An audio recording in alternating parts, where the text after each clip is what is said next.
There it is. One thing I love about Zoom, it always tells you. Yeah, that's kind of nice. All Yeah, righty. still setting up. Okay, Okay. yeah. Let me I know. think, okay, I see we're live. I will copy the link and put it in the chat. All right, sounds good. Yeah, because I usually try to do a Facebook post real quick. I'll throw one out too. Actually, I can do it on my phone, probably Smart, a little bit smart. easier. You want to also put that link on the top of the script? Oh, it's Yeah. right there. Okay. There we See it here too. go. Copy link.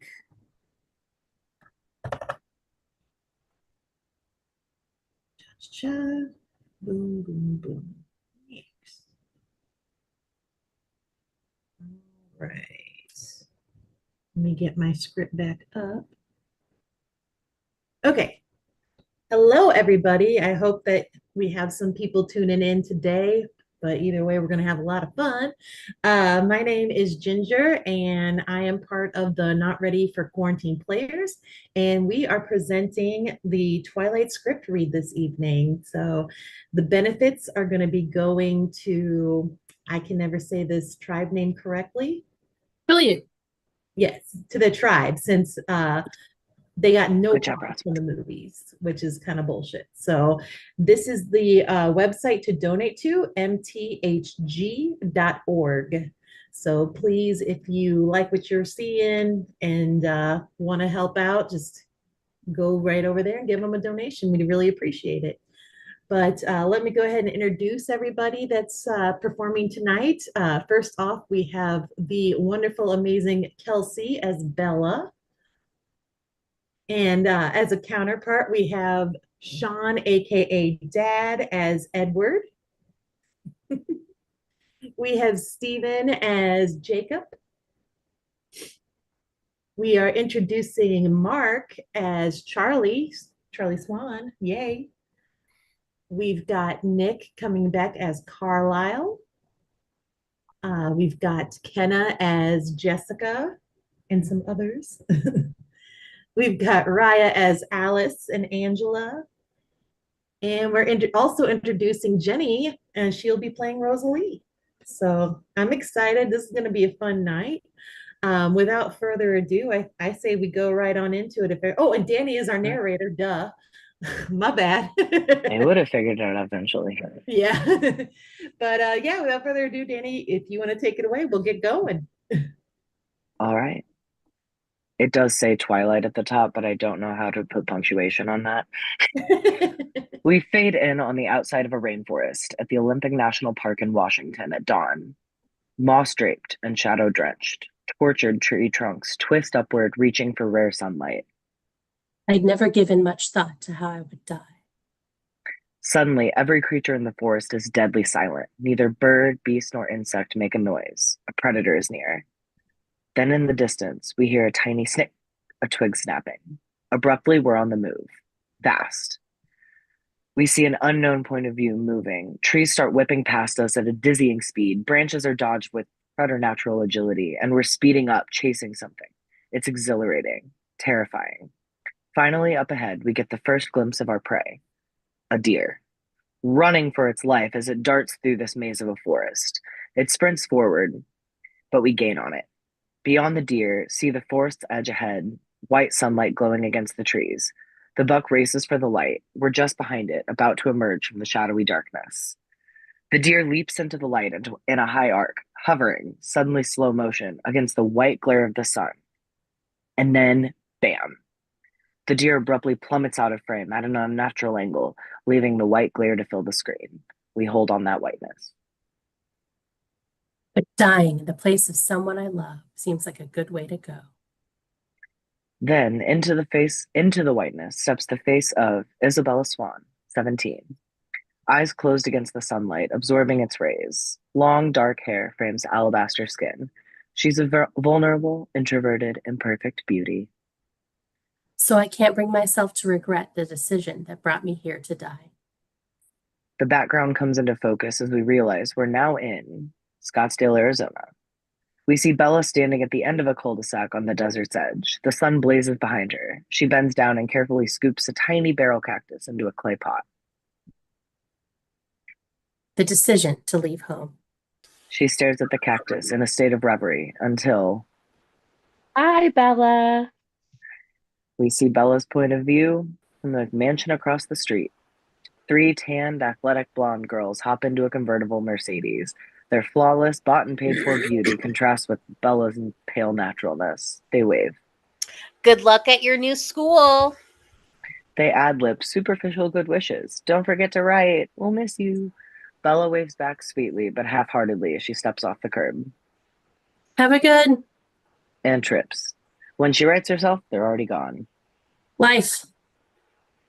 Clearly not close friends. Bella's grown-up demeanor and innate intelligence become apparent as we see Bella's mother, Renee, in her mid-30s, exiting their house. It's low rent for this ritzy neighborhood. Renee's eclectic, scattered, anxious, more best friend than parent. She thrusts a cell phone at Bella. It won't work again, baby. You put it on hold. I did? Look, you also called Mexico? Renee pushes her playfully and they laugh. I'll figure it out. You got to be able to reach me and Phil on the road. I love saying that, on the road. Very romantic. Phil, 31, good-looking with an athlete's body, exits the house carrying Bella's 3 suitcases with ease. If you call crappy motels, backwater towns, and ballpark hot dogs romantic. He puts his Phoenix Desert Dogs baseball hat on Renee's head with a kiss. Phil's love of Renee reassures Bella. Phil heads to the old station wagon to load the luggage, while Renee slips her arm through Bella's, clinging to her as they walk to her car. Now, you know, if you change your mind, I'll race back here from wherever the game is. But her strained expression tells us what a great sacrifice that would be. Bella forces a smile. I want change from my mom. You might. You've always hated forks. It's not about forks. It's about dad. I mean, 2 weeks a year. We barely know each other. Mom, I want to go. I'll be fine. But as Renee hugs Bella, we see the truth on Bella's face. Dread, doubt, and regret. Off Bella, struggling to keep her facade up as she climbs into the back of the seat of the car. We begin titles over Bella's point of view at the car window.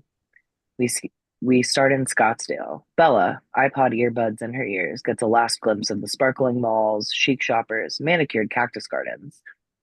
We pull up and out of the car until we are above Scottsdale in an aerial shot. The McMansions get smaller as we sweep over the scorched landscape, baking under a hot sun. Beyond the housing developments, we see the rocky, dry desert extending for miles. We rise higher and higher still until finally we're suspended within the bright, perfect blue sky with only an occasional cloud. Slowly, the clouds start getting more numerous, thicker, darker, until we're completely immersed in them, the sun disappearing. Finally, we emerge from the clouds to find below the Olympic Peninsula at Washington State. Nothing but deep, dark green forests for miles. We sweep down, finding the eerily dramatic Lake Crescent. Over it all hangs the mist from the ever-present cloudy gray sky. Everything is wet and green and drenched in shade. We find a 2-lane highway along which drives a police cruiser. We push in on it until we reach the passenger side window. Bella looks out, taking in her gloomy new surroundings. We end titles. We cut to the inside of the police cruiser, waiting at a stoplight. Bella sits next to her uniformed father, Police Chief Charlie Swan, 40s. Introverted like Bella. I don't know how to pronounce that word. Their strange silence contrasts Bella's relationship with her mother. We wait a beat. Your hair is longer. I cut it since the last time I saw you. Guess it grew out again. She just nods. Silence. How's your mom? Good. More silence. Yikes. They pass a sign. The city of Forks welcomes you. Population 3,246. Bella sighs. We cut to outside Forks, Washington. As the cruiser drives through, Bella takes in this logging town. Every storefront has a wood carving. The Timber Museum sign is 2 loggers sawing a stump. The police station is a small wooden building across from City Hall. We see the outside of Charlie's house. The cruiser pulls up to the old 2-story. A woodshed full of firewood. There's a small boat in the garage, fishing gear, an old buoy. Bella climbs out. Home. Inside the house, we see Bella and Charlie carrying in her bags. The house isn't stylish. The only thing new is a flat screen TV, but it's comfortable, lived in. Lots of fishing memorabilia, photos of Charlie fishing with Billy Black. You were editing it as I was reading it. Handmade cards to Daddy and photos of Bella. She winces at herself, age 7, in a tutu, sitting stubbornly on the ground.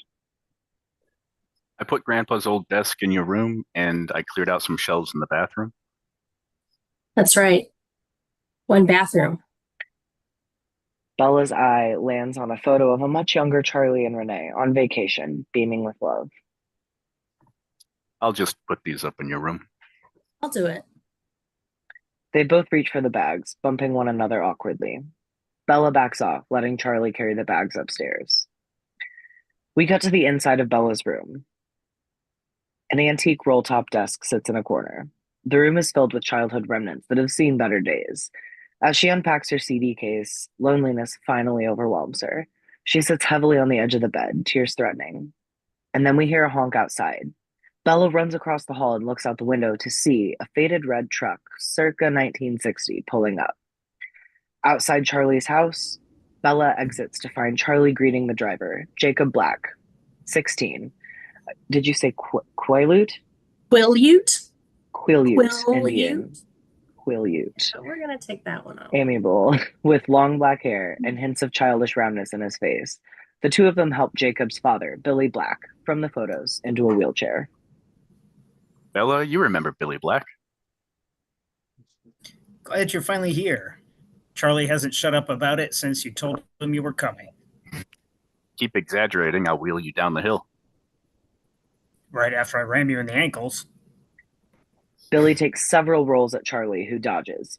Jacob shakes his head at their two fathers as he shyly approaches Bella. I'm Jacob. We made mud pies together when we were little kids. Yeah, I think I remember. Are they always like this? It's getting worse with old age. Charlie then pats the hood of the truck, addressing Bella. So what do you think of your homecoming gift? No way. The truck is for me? Just bought it off Billy here. I rebuilt the engine and It's perfect. She beams. It's the first genuine smile we've seen on her, and given Kristen Stewart, probably it's not even an entire smile. She rushes to the truck, and Jacob eagerly joins her. okay, so you gotta double pump the clutch when you shift, but He hands her the keys as she climbs in. Maybe I can give you a ride to school. I go to school on the reservation. Too bad. Would have been nice to know at least one person. As she starts up the truck, we match cut to the exterior of Forks High School in Bella's truck. Loud belching and turning heads as Bella parks, mortified. All eyes are on her as she climbs out of her truck and steps in a puddle, soaking her sneakers.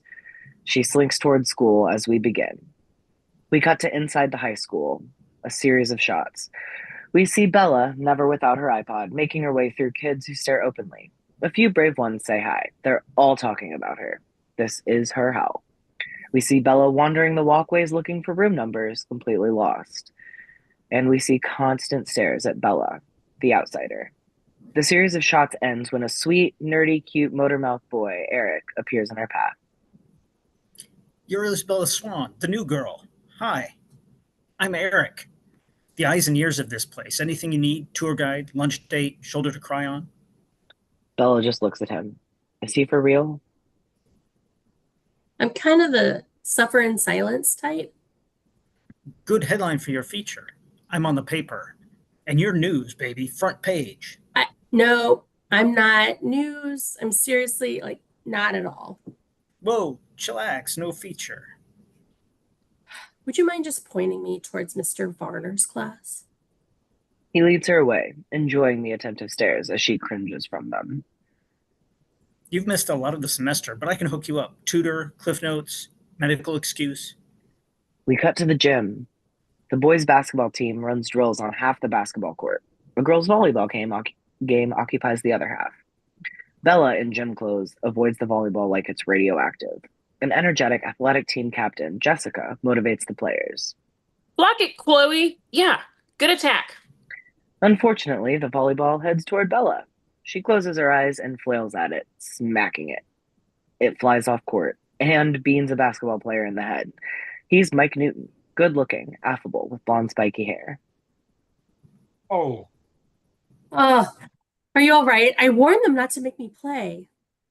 it's only a flesh wound. Mike grins and she smiles, relieved. A bell rings. Class is over. You're Isabella, right? It's Bella.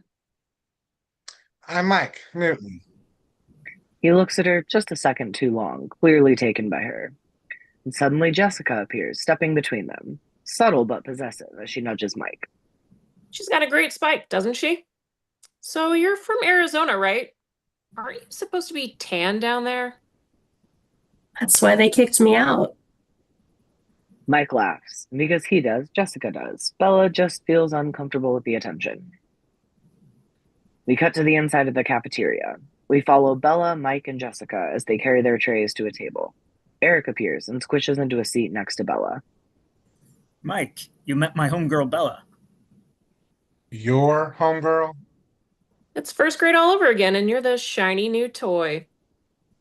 Bella smiles awkwardly. Suddenly, a flashbulb blinds Bella.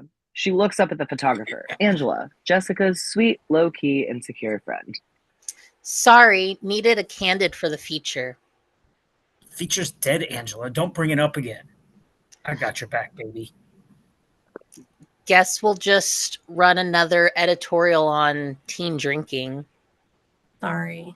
There's always eating disorders or speedo padding on the swim team. Wait, that's a good one. But Bella's attention is now riveted. We cut to Bella's point of view at the double doors of the cafeteria. They swing open as four of the most astounding people Bella's ever seen enter in slow motion. The Cullens. 2 guys, 2 girls, all chalky pale, purple shadows under their eyes, and all devastatingly beautiful. They move through the room with effortless grace and take a seat at a table furthest from Bella's. Bella leans over to Jessica and Angela. Who were they? The Cullens. Jessica leans in, swinging into gossip mode. Dr. and Mrs. Cullen's foster kids, they all moved down here from Alaska like 2 years ago. They kind of keep to themselves. Because they're all together, like together. The blonde girl, Rosalie, and the big dark-haired guy, Emmett. On Rosalie, 18, long blonde hair, model beautiful, knows it. Alongside her is Emmett, 17, big, brawny like a weightlifter, but a playful glint in his eye. They're a thing. I'm not sure that's legal. Jess, they're not actually related. They live together, and the little dark-haired girl, Alice, she's really weird. On Alice, 17, pixie-like, rail thin, light on her feet, with short black hair going in every direction. She hovers over Jasper, 18, honey blonde hair, tall, lean, slightly tortured. She's with Jasper, the blonde, who looks like he's in pain. I mean, Dr. Cullen's like this foster dad / matchmaker. Maybe he'll adopt me. Bella laughs, liking her, then sees the last Cullen to enter. Edward, 17, lanky with untidy bronze-colored hair. He seems inwardly turned, mysterious, more boyish than the others, but the most striking of all. Bella can't take her eyes off him. Who's he? That's Edward Cullen. Suddenly, Edward looks over, as if he heard Jessica from across the room. His eyes meet Bella's, but he seems confused. Bella quickly looks away. He's totally gorgeous, obviously, but apparently no one here is good enough for him. Like I care. Anyway, don't waste your time. Shit, I wasn't planning on it. But Bella can't help but peek at Edward again.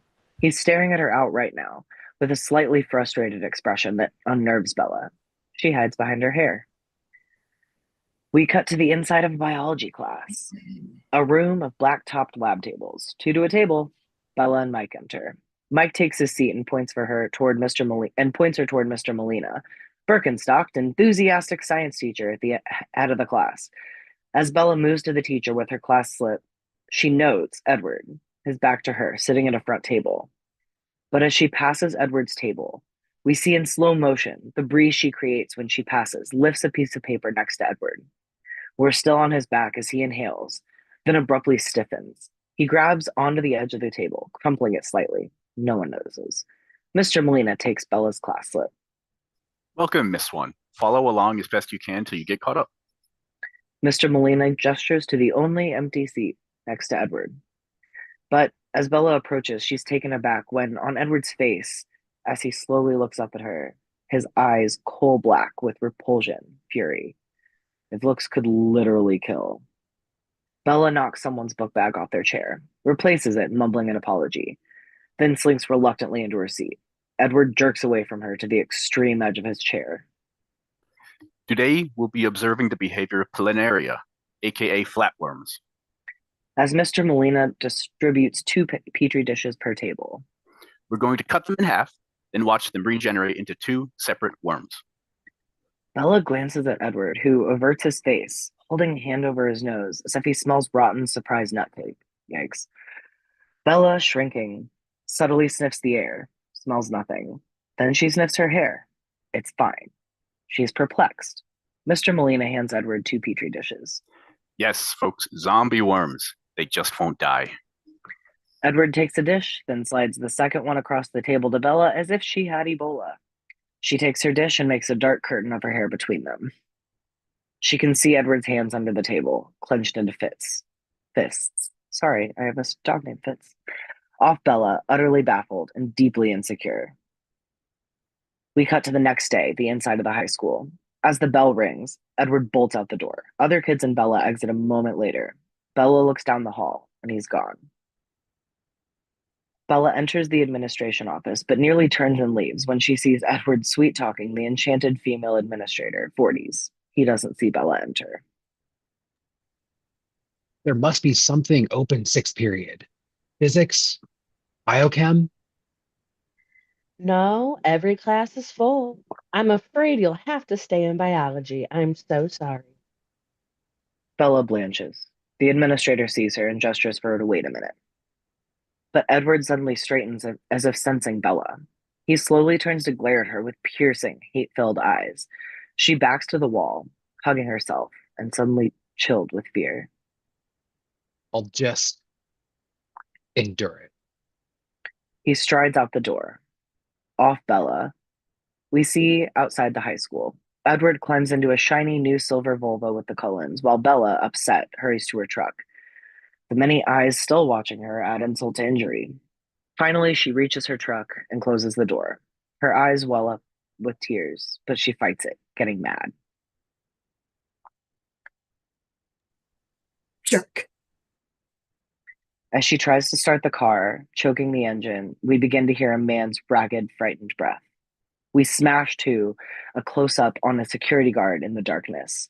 Extremely tight on his terrified face, sweat dripping, breathing in short gasps, trying desperately not to make a sound. We include Grisham Mill, late afternoon. He's crouched in a dark corner, but then he sees a shadow move blindingly fast past him. He jerks around, then another shadow flies past, too fast to follow. He bolts. He runs up a string of stairs, harsh lights from the exterior of the mill striating him. He moves as fast as humanly possible. We cut to an unknown point of view on the security guard from several floors below. The unknown charges after him at an inhuman speed through his maze of pillars and walkways. We dodge skull-crushing beams, leap from one floor up to the next, up ladders, scaffolding, beams, up and up, getting closer and closer to the security guard, who desperately runs for his life, looking over his shoulder with terror. The unknown is closing in on him, but then he bolts out a door. We see the outside of Grisham Mill. The guard bursts out onto a stair landing, but loses his footing and trips, breaking through the rail and pitching over the side into the air, and stops, hovering midair, a yard from the landing. A hand grips his shirt, then yanks him out of the air and out of frame with incredible strength. His guttural scream is choked short as blood sprays the landing. We cut to the interior of a Forks coffee shop in late afternoon. On a top sirloin steak as it's set in front of Charlie. He shares a table with Bella. We include the waitress, Cora, 30s. She beams at Bella as she sets a plate of cod in front of her. Several loggers at the counter offer Bella welcoming smiles. She shrinks in her seat at the attention. Charlie is oblivious. Get over how grown up you are. And so gorgeous. Bella glances at Charlie, who keeps his eyes on his steak. A bearded hippie logger, Wayland Forge, 50, appears behind Cora, leaning over her shoulder to Bella. Remember me, honey? I was Santa one year. Waylon, she hasn't had a Christmas here since she was 4. Bet I made an impression, though. You always do. The girl eat her cod, Waylon. When you're done, I'll bring you your favorite, berry cobbler. Remember? Your dad still has it every Thursday. That'd be great. Thank you. Cora shoos Waylon away. Left alone now, Charlie and Bella both reach for the salt and knock hands. Charlie goes for the ketchup instead. There's silence as they eat. A burst of laughter from a nearby happy family only serves to emphasize their discomfort. Bella tries to bridge the gap. So you eat here every night? Easier than washing dishes. I could cook. He looks up, as if confused by the concept. I do the cooking at home in Phoenix. Mom's not great in the kitchen. I remember. They both laugh, recalling an especially bad dinner. How was school? Meet anyone? A few people. You know the Cullen family? Talking about them again? No, well, a little. It's because they're newcomers. Lucky to have been like Dr. Lucky his wife wanted to live in a small town. Lucky his kids like the Hellraisers around here. Okay. I just don't like narrow-mindedness. And he returns to his food. Silence. We cut to inside Bella's room that night. Bella looks out at the fog as she talks on the phone.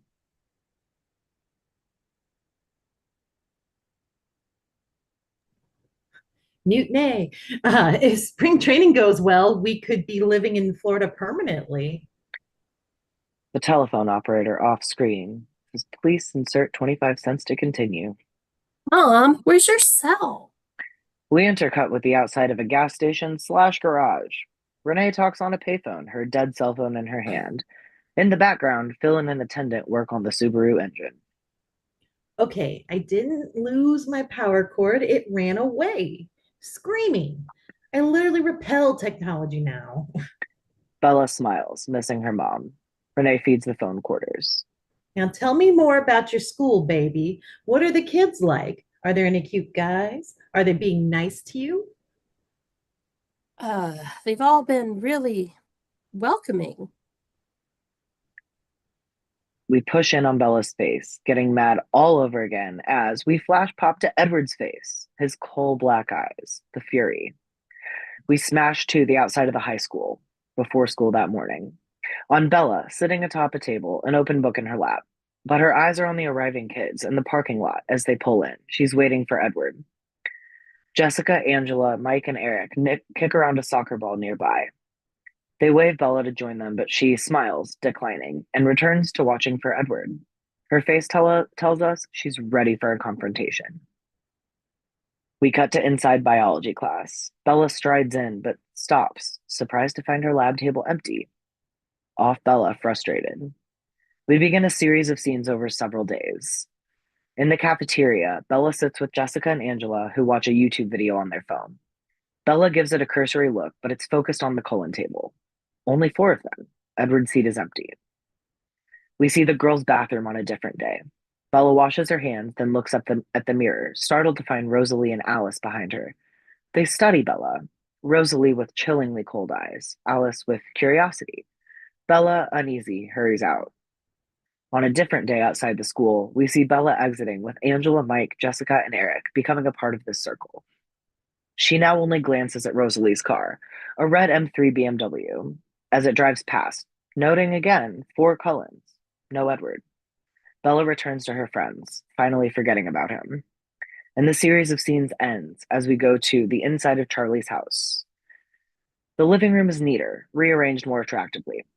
Clearly, Bella's given it her touch. She sweeps through, folding Charlie's fleece jacket, straightening up. She grabs her book bag. Dad, I'm heading out.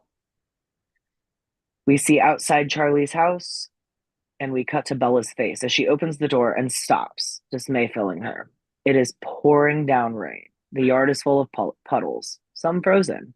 Bella shivers and wraps her coat tight. Great. We pan to the driveway as Charlie pulls in, driving her truck. Dad, I can drive myself to school. As she walks down the steps, she doesn't realize something's watching her. An unknown point of view from the trees, tracking Bella's every move as she slips and falls on a patch of ice. Back on Bella, fallen on her ass. Charlie climbs out of the truck, helps her up. You okay, Bells? Ice doesn't help the uncoordinated. That's why I got you the new tires. She looks over at the truck. Yep, 4 new tires. The other ones were nearly bald. Get me new tires. No one's ever done that before. Charlie looks at her, confused. I mean, nothing. He clearly doesn't get it as he heads toward his cruiser. I'll be late for dinner. I'm heading down to Mason County. The security guard at the Grisham Mill got killed by some kind of animal. An unknown point of view on Bella and Charlie as he speaks. An animal? You're not in Phoenix anymore, honey. They've been hunting it for a week with no luck. Thought I'd lend a hand. Be careful. Always am. Back on Bella. Thank you for the tires. He sees emotion in her eyes. Doesn't understand it, but nods and heads inside. Bella looks at the tires again, oddly moved. We cut to the inside of the biology class as rain beats on the roof as Eric walks Bella into class. She brushes water off her coat as he chats her up. And yeah, prom committee is a chick thing, but I got to cover it for the paper anyway, and they need a guy to help choose the music. So I need your playlist. Bella's about to respond when Mike comes up behind her. How you liking the rain, girl? And he shakes his wet baseball cap onto Bella's head. Better get used to it, girl. Terrific. She heads toward her seat, brushing off her hair, but she freezes when she sees Edward. Bella straightens, girding herself, then strides to the table and confidently drops her books down, ready to address him. But he looks up at her. Hello. Bella stops, stunned. He's direct, precise, as if every word is an effort for him. I didn't have a chance to introduce myself last week. My name is Edward Cullen. She's too shocked that he's talking to her to even answer. You're Bella? Yes. Feeling like an idiot, she quickly sits. He abruptly moves to the extreme edge of his seat. She's even more baffled now. Onion root chip cells. That's what's on your slides. Separate and label them into the phases of mitosis. The first partners to get it right win the golden onion. He excitedly holds up a spray painted onion. Everyone just looks at him. He's disappointed by their apathy. Come on, people. TikTok. Everyone sets to work. Edward pushes the microscope to Bella, keeping his distance, his voice controlled. Ladies first. She grabs the microscope defensively and snaps the first slide in, adjusting the lens. She's curt as she addresses him. You've been gone. Out of town. For personal reasons. She glances at him, but he just leans far away, his face tight. She looks back into the microscope. Prophase. She begins to remove the slide. May I look? She slides him the microscope. He glances through the lens. Prophase. Like I said. He writes it on the worksheet. Then he takes a breath, as if trying to calm himself, and turns to her with enormous effort. Enjoying the rain? Seriously, you're asking me about the weather? It appears. No, I don't like the cold, or the wet, or the gray, or parkas, or turtlenecks, or surprise nutcakes. Is that a smile playing on his lips? For the first time, he seems more intrigued than agonized. He studies her. She still can't tell if he despises her or not. It's infuriating. What?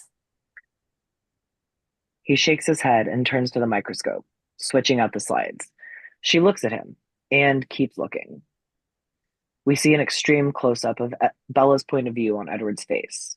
His cheekbones, his lips, so perfect like a sculpture. Anaphase. She snaps out of it, covers with a dry look. May I? Anaphase. Like I said, She glances at him, and this time sees a smirk. She simply holds out her hand for another slide. if you hate cold and rain, why move to the wettest place in the continental US? It's complicated. I think I can keep up. He actually seems interested. She looks into the microscope as My mother remarried. Very complex. So you don't like him? Bill is fine, young for her, but nice enough. Interphase. we cut to the school bell, and we see the hallway moments later. Bella exits holding the golden onion and practically runs into Edward, who's directly in front of her. Why didn't you stay with your mom and stepdad? He waits for her answer, studying her, as if trying to decipher her. She's drawn in by his attention, oddly compelled. All right. Bill's a minor league baseball player, so he travels a lot. My mother stayed home with me, but it made her unhappy, so I decided to spend time with my father. But now you're unhappy.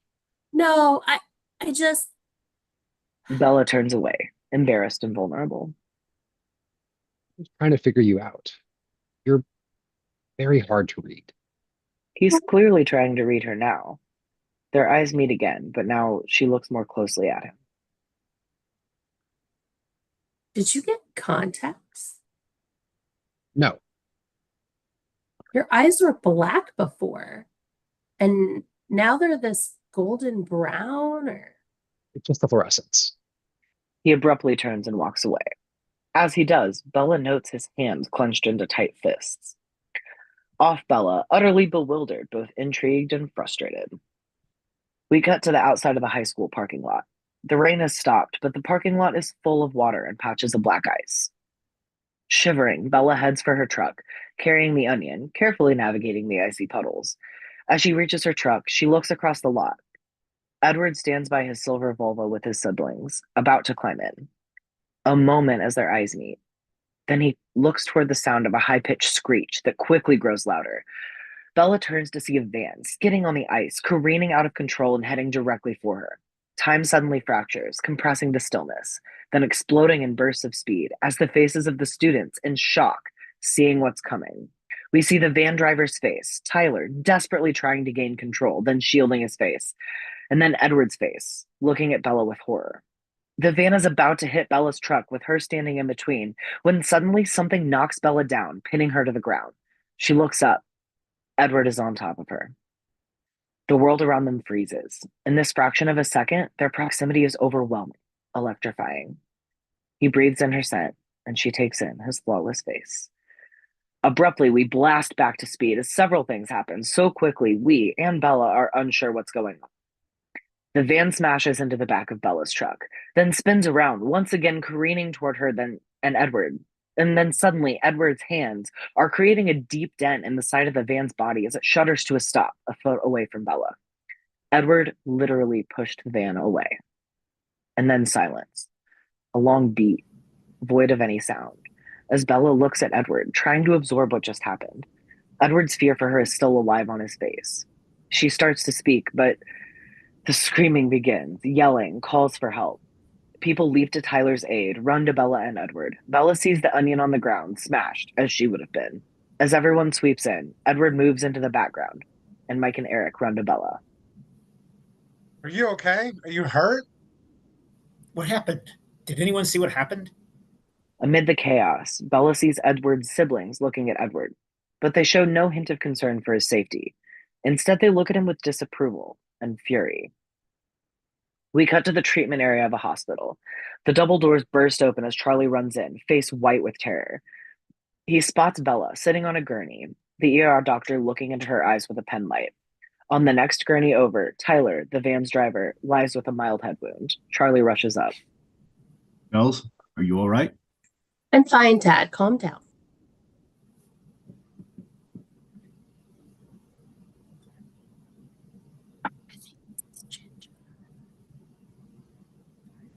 I'm so sorry, Bella. I tried to stop. I'll just tell her. Yeah, sure. It's okay, Tyler. It sure as hell is not okay. Dad, it's not his fault. We nearly lost you. But you didn't. He'd hug her, if that was who he, or who Bella was. Instead, he glares at Tyler. You can kiss your license goodbye. I heard the chief's daughter was here. They look up as Dr. Carlisle Cullen, mid-30s, approaches, blonde, movie star handsome. His face is kind, but pale, tired. Good. Dr. Cullen. I've got this one, Jackie. The ER doctor hands Dr. Cullen the chart and exits. Dr. Cullen reviews her chart, then feels the back of her head as, You have a nice knot growing back there, but your x-rays show no indication of concussion. I'm so sorry, Bella. I'm really. Charlie abruptly pulls the curtain between them. It would have been a lot worse if Edward hadn't knocked me out of the way. Edward? Your boy? Dr. Cullen quickly looks back at the chart. Bella's intuition flickers, sensing he knows something. She presses. It was amazing. He got to me so fast. He was nowhere near me. As long as you're safe. We cut to the reception area of the hospital as Charlie and Bella exit the treatment area. I just have to sign some paperwork. You better call your mom. You told her? She's probably freaking out. He shrugs and hurries off. Bella shakes her head, pulls out her cell phone, is about to dial, but then sees down the hall. From Bella's point of view, we see Edward, Rosalie, and Dr. Cullen.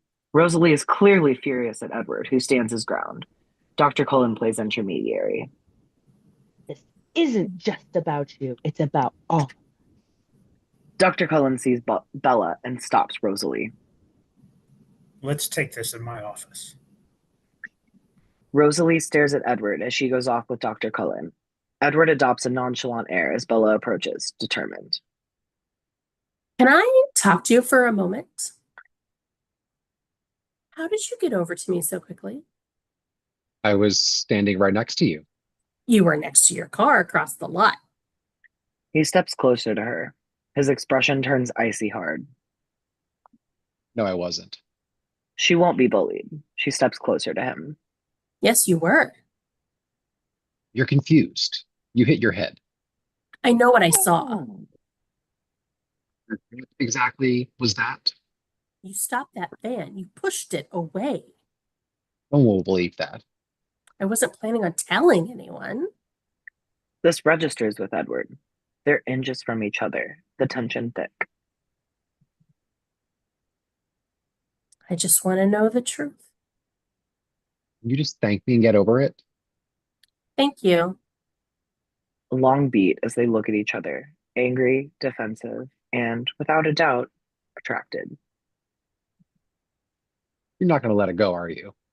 No. And I hope you enjoy disappointment. Why did you even bother? He stops, a beat, looks back at her, unexpectedly vulnerable. I don't know. And he keeps walking, off Bella, confused, frustratingly attracted, and absolutely determined to find out the truth. That was the first night I dreamed of Edward Cullen. We cut to a dream sequence, underwater. Bella swims, skin aglow, hair floating weightlessly, sensually. Suddenly, something blasts past her. She spins. It's gone. Something blasts behind her. She spins again to find herself face to face with Edward. Bella reaches for him, but he abruptly springs backward, just out of reach.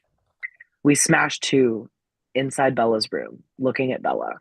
As she bolts up, awake. In that split second in the darkness, she sees Edward watching her. She snaps on the light, and the room is empty. Was she dreaming? We cut to the outside of the high school in the parking lot. Bella stands in the exact spot of the accident. Behind her on the lawn, several classes congregate, gathering for a field trip. Mr. Molina is in charge. Make sure I get your permission slips. We push in on Bella's face, staring at the skid marks on the pavement. A pop to the van reeling right for her, another to Edward's hand stopping the van, and another to Edward on top of her, the proximity, the electricity. and back on Bella, blushing at the memory. Then she sees Edward arrive with Alice and Jasper. She watches him, barely noticing as Mike trots up to her. Look, you're moving. You're alive. Yeah, false alarm. Actually, I'm glad you're not dead, because, well, that would suck. Plus, I wanted to ask you, even though it's like a month away. But Bella's distracted by Edward. Mike's voice dips as we see Bella's point of view across the lawn. She sees Edward, head down, is in quiet conference with Jasper and Alice. Abruptly, he looks up, as if listening to her and Mike, though he's too far away to hear. Bella quickly refocuses on Mike. So, what do you think? You want to go to prom with me? Prom isn't dance. I have to go somewhere to Jacksonville. Yeah, You can't go any other weekend? non-refundable ticket. It's totally something that exists. Maybe you should ask Jessica. Mike follows Bella's eyes way across the lawn to Jessica. She smiles at them. Suddenly, Edward crosses in front of Jessica, and he seems to be smirking. We cut to the inside of a community college greenhouse, a field trip. Mr. Molina and a tour guide lead several dozen kids through the greenhouse. Bella keeps an eye on Edward, who's up ahead with Alice and Jasper. Mr. Molina demonstrates the compost machine as the students mess around. Come on, Eric. Stuff that surprise nutcake deep down. That's it. Now, Tyler, take a big steaming cup of compost tea. This is recycling at its most basic level. Hey, don't drink that. When Bella sees Edward paused by an ancient staghorn fern alone, she takes a breath for courage and strides up to him. Hello, Edward. He glances at her, merely nodding. We notice his fists clench and unclench. Bella looks at him, appalled by his rudeness. Really? No response. She turns and starts to walk away. What's in Jacksonville? She turns back to him. How do you know about that? You didn't answer my question. You haven't answered any of mine. You won't even say hello. Hello. And how did you stop that van? Adrenaline rush. Very common. Google it. Floridians. That's what's in Jacksonville. She turns to storm off, but she stumbles over the irrigation hose. Edward steadies her, catching her scent. Razzle! Still so powerful. He clenches his jaw. It helps if you actually watch where you put your feet. Insulted, she keeps moving. He keeps pace, serious now. I know I've been rude. But it's for the best. She just looks at him like he's crazy. He walks away as Jessica suddenly rushes up. Guess who just asked me to prom? Bella smiles. I totally thought Mike was going to ask you, Bella. Is it going to be weird? No way. Zero weirdness. You guys are great together. I know, right? Giddy, Jessica rushes to catch up with Angela. Bella heads out the door that leads to the community college greenhouse and the buses, where everyone's looking at the compost worm box, grossing each other out with the slimy creatures. Bella, look, a worm. Eric has a worm on a stick and gestures towards Bella with it. As Bella backs away, Edward steps up. Bella, it'd be better if we weren't friends. Too bad you didn't figure that out earlier. You could have let the van crush me and saved yourself all this regret. You think I regret saving you? I know you do. You don't know anything. His harshness stings her. Suddenly, Alice appears at Edward's side. She eyes Bella with curiosity. The bus is leaving. Hi, will you be riding with us? No, our bus is full. He purposefully walks Alice away, but he glances back at Bella with, is that remorse? She doesn't see it. We cut to Charlie's house, in the kitchen. Bella enters, throws down her book bag and coat, still angry. She starts upstairs, but Charlie enters from the kitchen. Your mother called again. Your fault for telling her about the accident. She always did know how to worry, but she's changed too. She seems happy. Phil sounds all right. Yes. She continues upstairs, glancing at her parents' wedding photo. Off Bella's face, we match cut to the high school cafeteria on Bella's face as she pushes through the doors. She glances over at the Cullen table. Edward's still with his siblings. He doesn't look at her. Anger and determination set in again as Bella joins Eric, Jessica, Mike, and Angela. She drops her book bag on a seat. La push, baby. You in? Should I know what that means? La Push Beach, down on the Quileute Res. We're all going after school. Big swell coming in.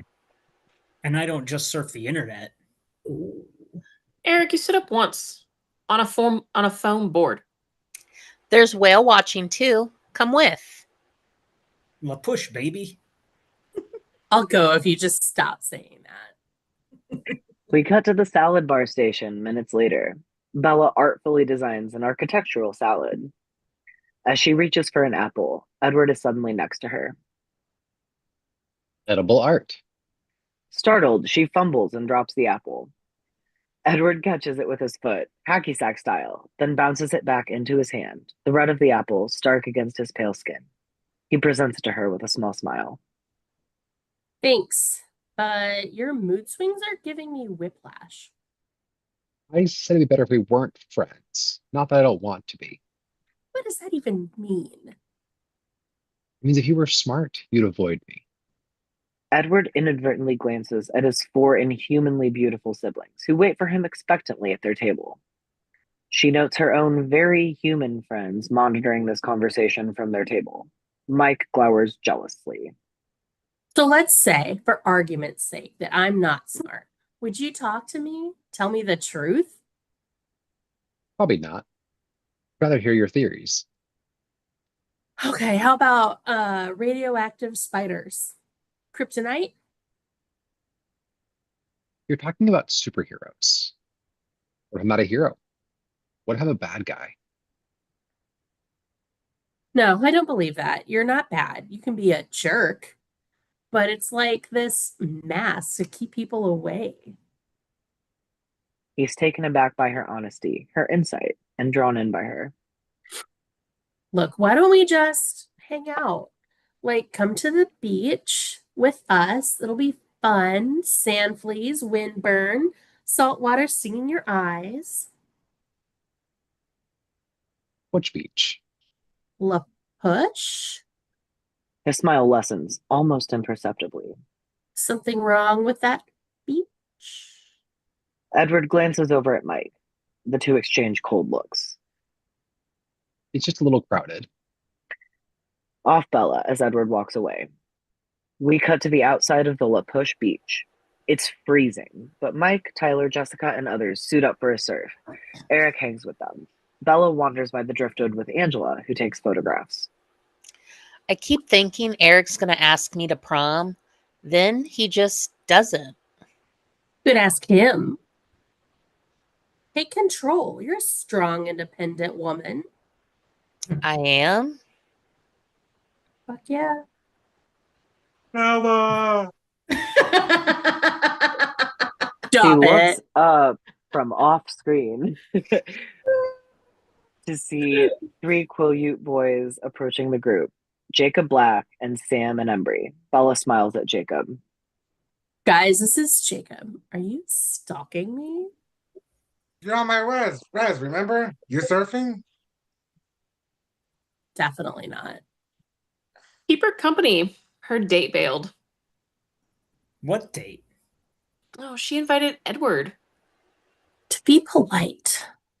I think it's nice she invited him. No one ever does. Guess Colin's a freak. You got that right. You know them? The Cullens don't come here.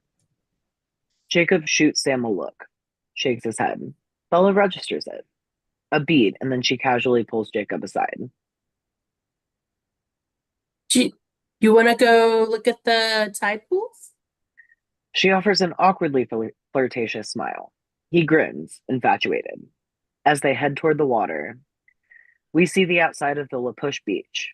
Bella and Jacob wander near the water, looking out to sea for whales. The surfers are out on the waves. She nudges him, continuing her attempt at flirtation. So what did your friend mean about the Cullens not coming here? Got that, huh?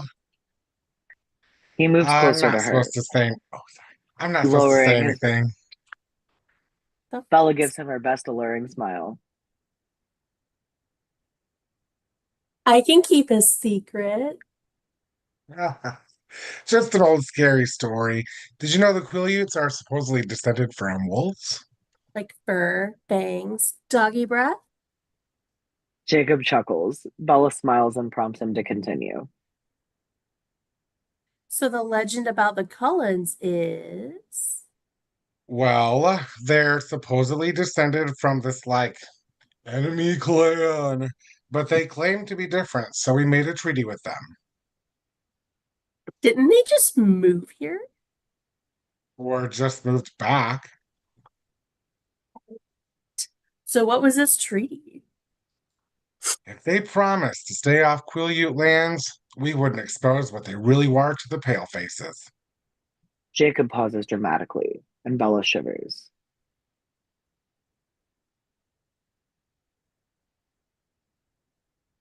Girl. They did it, just didn't pick up. Bella jumps at the blood-curdling scream as Angela runs past, chased by Eric waving a dead crustacean. Jacob smirks and starts back to the group. Wait, what were they really? It's just a story, Bella. We cut off Bella with more unanswered questions. We cut to the outside of a shack community on the river in the late afternoon. A collection of haphazard shacks and boat docks connected by wood plank sidewalks. We find Waylon Forge, the hippie logger who used to play Santa Claus, scraping paint off his boat, swigging a pint as he listens to his prehistoric Walkman. His old dog lies next to him as the sounds of the forest and river chirp and buzz. Waylon sings along to his Walkman. Suddenly, the sounds of nature abruptly silence themselves. The dog raises his head and starts to growl. Waylon doesn't notice. We stay on him, singing and working, until he looks up and realizes the dog's gone. Jerry? Waylon pulls off the headphones and whistles. No dog. He walks up a walkway and then sees a dog leg sticking out from under a bush. Come on, Jerry, you old mutt. He pulls at the leg and it's detached. He reels back, stumbling onto his boat, frantically untying the line and pushing out on the water. Waylon floats, breath short, listening acutely. We see Waylon's point of view on the woods, lining the river. Ominous darkness, with a noise. He jerks around. Nothing. Then suddenly his boat rocks violently, and he spins. A man now stands on the bow. James, 30, pale white, a vampire. But his eyes, unlike the Cullens, are a deep, sinister burgundy and absolutely lethal. His cat-like movements are always on the edge of a crouch. How did you do that? Always the same inane questions. Waylon turns, but a woman leaps onto the boat. It's Victoria, 26, chaotic red hair filled with leaves from the woods. Terrified, Waylon spins around to see Laurent, 28, glossy black hair, olive skin, lounging on his boat seat. All three nomads wear frayed clothes, and all three are barefoot. What do you want? Why are you doing this? James, must we? The question should be, will it hurt? Wink, wink. Victoria grins sadistically. Then, with lightning fast speed, the three of them violently lunge, and we smash to black. We fade back in on Edward's face against the blackness. Snapshots of his eyes, his cheekbones, his lips. We cut to inside Bella's room, focusing on her face. As she sits in front of her computer, lost in thought, she shakes herself out of it and types into her search engine, Quileute Legends, Olympic Peninsula. An ad pops up. Thunderbird and Whale Bookstore, Port Angeles. Bella, intrigued, clicks on it. We see the outside of the high school on a sunny day. The sun has come out, and so has the skin. Kids are in shorts, though it's still barely 60 degrees. Everyone eats lunch outdoors. Bella searches the crowd for Edward. He's not here. She looks down to find Jessica sitting on the grass. Whenever the weather's nice, the Cullens disappear. They just ditch? No, Dr. and Mrs. Cullen yank them out for hiking and camping and stuff. I tried that idea out on my parents. Not a chance. Bella registers this as Angela suddenly jumps on them. I'm going to prom with Eric. I just asked him. I took control. Are you sure you have to go out of town? The family thing. Oh my god. We need to hit the stores in Port Angeles before the dresses get cleaned out. Port Angeles? Can I go with you guys? Thank God. We need your opinion. Off Bella, because that's not really what she had in mind. But we cut to the inside of a boutique in Port Angeles on Bella's face in the afternoon. She's antsy and distracted as Jessica and Angela try on dresses. Bella pulls a MapQuest printout from her purse. It reads Thunderbird and Whale Bookstore. Jessica flounces out of the changing room, posing provocatively. I think this halter top makes my boobs look big. What do you think, Bella? Outside the window, a group of rowdy frat boys head toward a bar. Two of them stare at Jessica in her low-cut dress. Embarrassed, she turns back to Bella. Bella? It looks great. You said that about the last 5 dresses. You're not very good at this, are you? Maybe I should just go check out the bookstore and meet you at the restaurant later. You sure? Bella nods and heads out. Jessica looks in the mirror again. She was right about this halter, though. It does look great. We cut to the exterior of a Thunderbird and Whale bookstore in the streets. That night, Bella exits, thumbing through a book she just bought. She heads down the sidewalk, but then hears footsteps behind her. She turns, doesn't see anyone. She puts the book in her shoulder bag and continues. An unknown point of view on Bella. Someone's following her. She looks around, changing course to cut across a parking lot. The unknown gets closer and closer until she reaches a warehouse at the end of the parking lot. Isolated, Bella, breath short and scared, turns around just as 2 men emerge from the shadows. Not vampires, but the frat boys. Really wasted now. Want a beer? She looks to her left. The other 2 guys are there. She's cornered. She takes her purse from around her shoulder. Look, just take my bag. We don't want your bag. She takes a defensive stance and wraps the strap around her wrist to use her purse as a mace. They chortle derisively. But when frat boy number 1 comes near, she swings it, hits him in the groin. The book in her bag doubles him over. The other 3 laugh and start to close in. But suddenly, headlights blind them. A silver Volvo screeches up. The frat boys dive out of the way. The passenger side door opens. It's Edward. She's too stunned to even move. Get in. She finally does. But frat boy number 2 jumps into the game and rushes Edward's side of the car. Edward screeches to a halt and is out of the car and facing frat boy number 2 so fast, neither the frat boys nor Bella even see it. Nor does Bella see Edward's glare. So chilling, so animalistic in its fury that frat boy number 2, scared, instinctively backs off. As Edward climbs back into the car, Bella just stares at him. Inside Edward's car, Bella continues to stare. She sees that he's seething with anger, hands gripping the steering wheel, jaw clenched. What? How did you find me?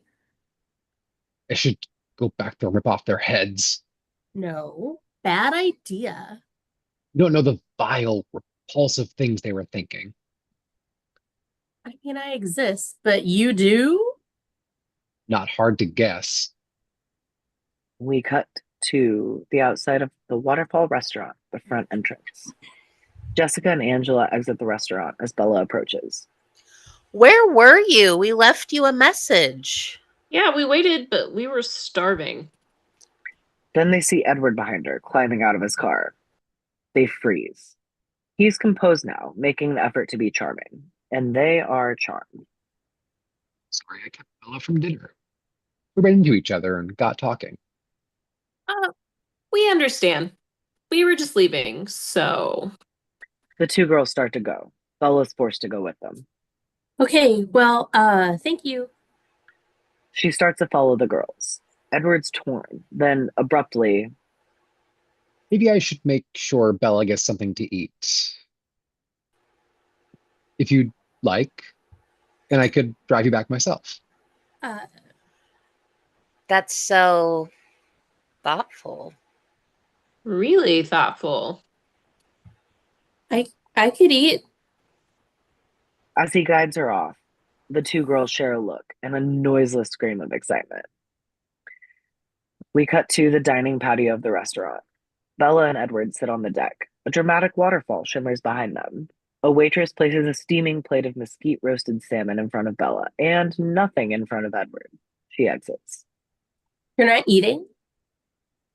I'm on a special diet. Like South Beach? Not exactly. She looks at him curiously as she takes a bite. So how about some answers? Yes, no, to get to the other side, and 1.7724538651. I didn't ask for the square root of pi.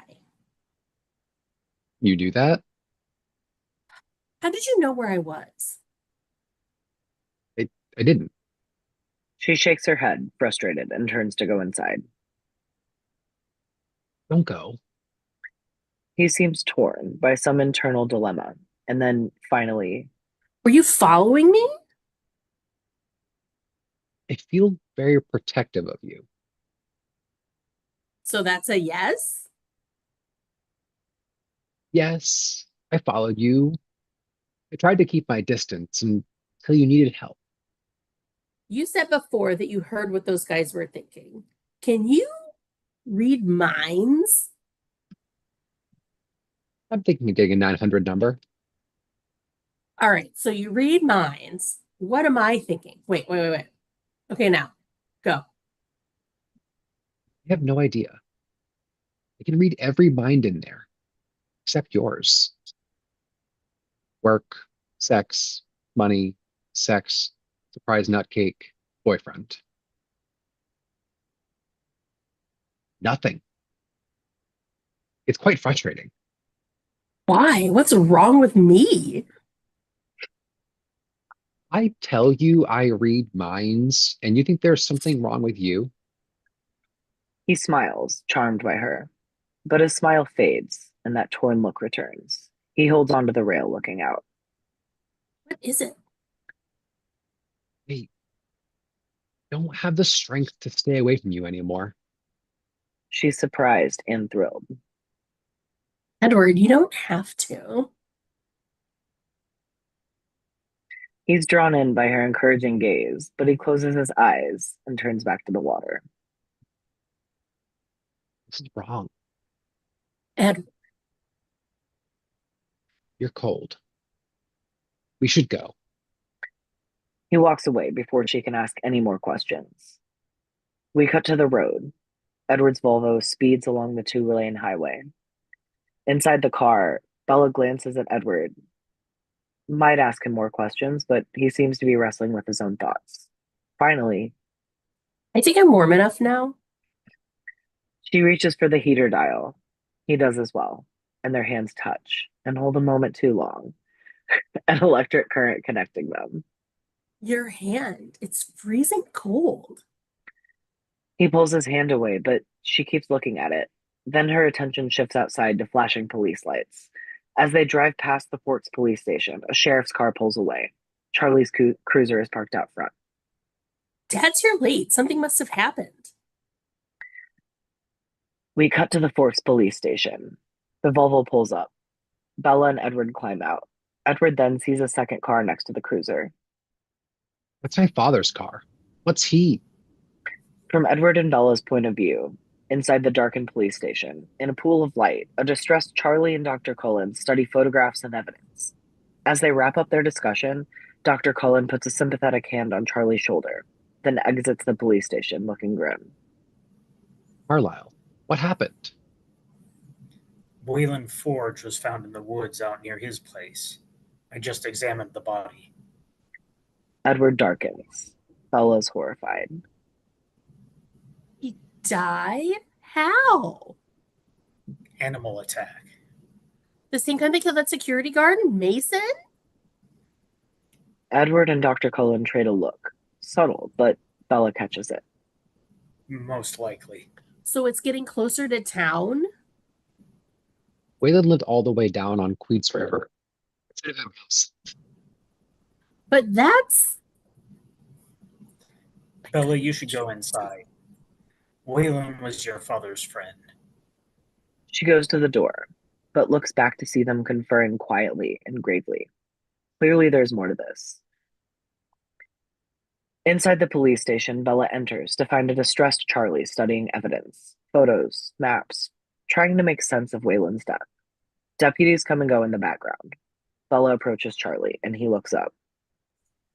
Dad, I'm sorry about Waylon. Known him going on 30 years. He's obviously torn up. Bella is not quite sure what to do, and so puts a comforting hand on his shoulder. There's a beat, and then Charlie squeezes her hand. It's the first physical affection we've seen between them, and it threatens to evoke even more emotion in Charlie. So he tamps it down and rises, then projects a confident manner. We'll get to the bottom of this, Bella. But in the meantime, As an ambulance pulls up outside, he opens a drawer and pulls out a canister of pepper spray. I want you to have this. That's probably not a good idea. It'll give me some peace of mind. She sees he needs this and allows him to put it in her purse. As Charlie goes to get his coat, Bella steps outside to see two attendants hoisting a metal gurney into an ambulance. On it, Wayland's dead, bloody feet peek out from under a sheet, resting at a disturbingly unnatural angle. We cut off Bella, chilled.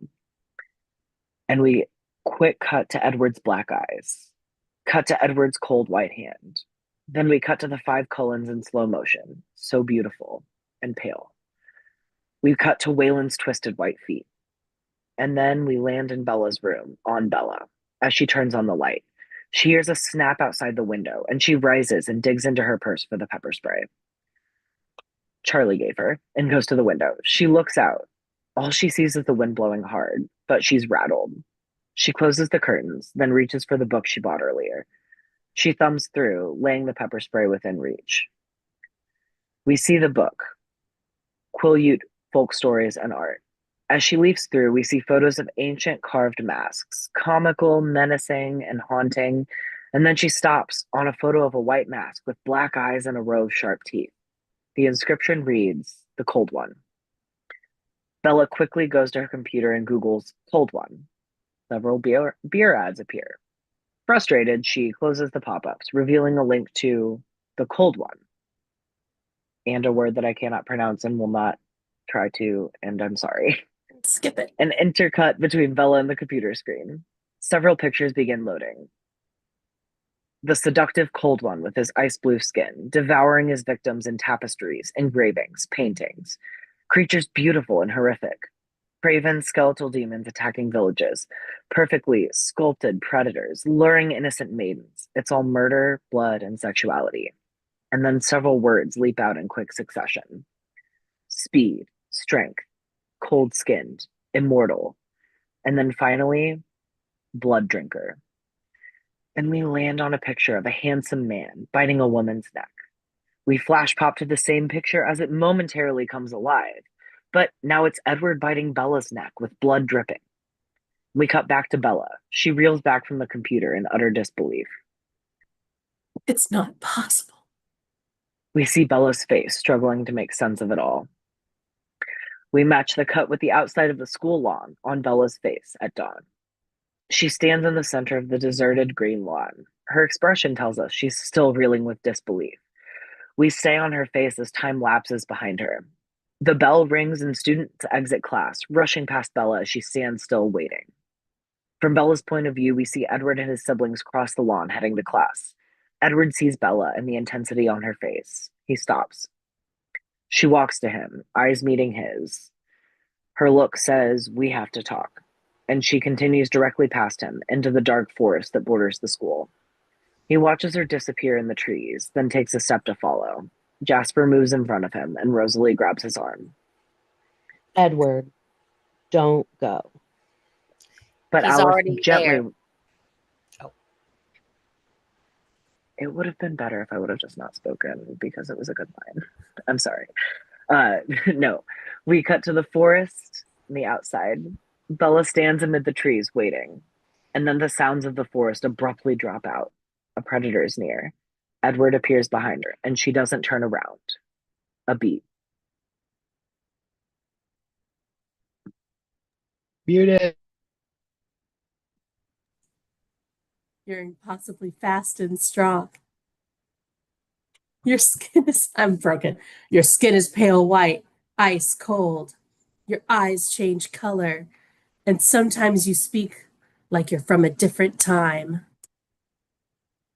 Turns to face him now. You never eat food or drink or come out in the sunlight, and you said no to the beach trip only after you heard where it was because of the treaty. This last registers with him. She steps closer to him. How old are you? 17. How long have you been 17? A long beat as we begin to circle them. He sees he can't hide anymore. Honesty is an enormous risk, but he has to take it. A while. She inhales. She knew, but it's still shocking. We circle them faster. I know what the cold ones are, what you are. Say it. Loud. Say it. All sound suddenly drops out. We hear only her whisper. They seem to hover in momentary stasis, him utterly exposed, and her reality utterly rocked. Are you afraid? No. Then ask me the most basic question. What do we eat? You won't hurt me. You're You think you different. know me? He glares at her. She holds her ground. Suddenly, he takes her by the hand and starts walking. Where are we going? Mountain. Go to the cloud bank. You need to see what I really am, what I look like in the harsh light of the sun. No, the sunlight will kill you. Myth. You need to see the truth. He pulls her, but she stumbles. Slow down. Suddenly, he's right next to her. Are you afraid? No. Then come with me. Someplace where no one can protect you, where I could do what I've wanted to do from the first moment I met you. Their proximity is intense, riveting both of them. I'm not afraid. You should be. He abruptly and effortlessly scoops her up into his arms. Better hold tight, spider monkey. Then he flings her onto his back and starts running. I just want to point out that this shot is labeled 69, so I'm going to get that out of the way. We cut to the outside of the forest, and they're running. As in the opening sequence, Edward races through the forest, dark trunks strobing past as he picks up speed, faster and faster. Bella clings to his back, as it seems he'll collide with the trees, but he avoids them with supernatural grace. It's frightening, nauseating, and intoxicating. Are you afraid? No. But she clings tighter, terrified. They climb in altitude, higher and higher above the fog layer, and finally up ahead. The forest's edge fast approaches. A clearing is beyond. The sunlight glows white hot beyond the trees. They're about to emerge from the shadowy darkness. But suddenly, Bella finds herself sitting on the ground against a tree. All is silent. She's dizzy and tries to regain her equilibrium. Then she realizes she's alone. Edward, where are you? She rises, then steps just beyond the fringe of the ferns into a meadow. A perfect circle of swaying grass, wildflowers, and buttery sunlight. We hear a stream nearby. Bella looks around and finally sees Edward, his shirt open, standing nearby in the shade of some trees. He watches her cautiously. She takes a step forward toward him, but he holds up a hand, and she waits. Finally, he takes a deep breath and steps out of the shade. This is why we don't show ourselves in the sunlight. As the sun hits him, Edward's skin literally sparkles as if embedded with thousands of tiny diamonds. He is magnificent, shimmering like a statue carved from glittering crystal. He moves toward her. This is what I am. He nears, clearly expecting her to recoil, but You're beautiful. he realizes that she's turned on. She reaches to touch him, but he immediately backs into the shadows, his skin normal again. Beautiful? Killer, Bella. This is the skin of a killer. His arm juts into a shaft of light, sparkling again. I don't believe that. Because you believe the lie, the camouflage. I'm the world's most dangerous predator. Everything about me invites you in. My voice, my face, even my smell. And if I need any of that, He's suddenly behind her, and then in front of her, then by a tree, darting so fast we see only where he lands. as if you could outrun me, as if you could fight me off. He abruptly rips off a large tree limb and then throws it against a tree trunk with explosive force. Bella flinches but holds her ground, unshakable. I'm designed to kill. I don't care. I've killed people. Does not matter. I wanted to kill you. I've never wanted a human's blood so much in my life. I'm dangerous to you. I trust you. Don't. I trust you, Edward. I'm here. She takes his hand. He reels at the warmth of her touch. She leans in, drawn to him, unaware that her throat is nearing his lips, and then suddenly he's gone. Edward? She looks over to find he's on the other side of the meadow, catching his breath. You took me by surprise. I don't know how to do this. He moves back toward her, slowly. Me and my family were different from those of our kind. We're not nomadic. We have a permanent home. We only hunt animals. We've learned to control our thirst. You, your scent, like a drug to me. My own personal brand of heroin. Oh, I thought you hated me when we met. It did, making me want you so badly. I'm still not sure I can control myself. He reaches her again. I know you can. He's utterly vulnerable as he looks at her, searching her face for clues. I wish I could understand this thing you see in me. You look at me with those eyes. I can't read your mind. Tell me what you're thinking. I'm afraid. Stricken, he sinks gracefully to his knees in the grass. Good. She sinks down in front of him.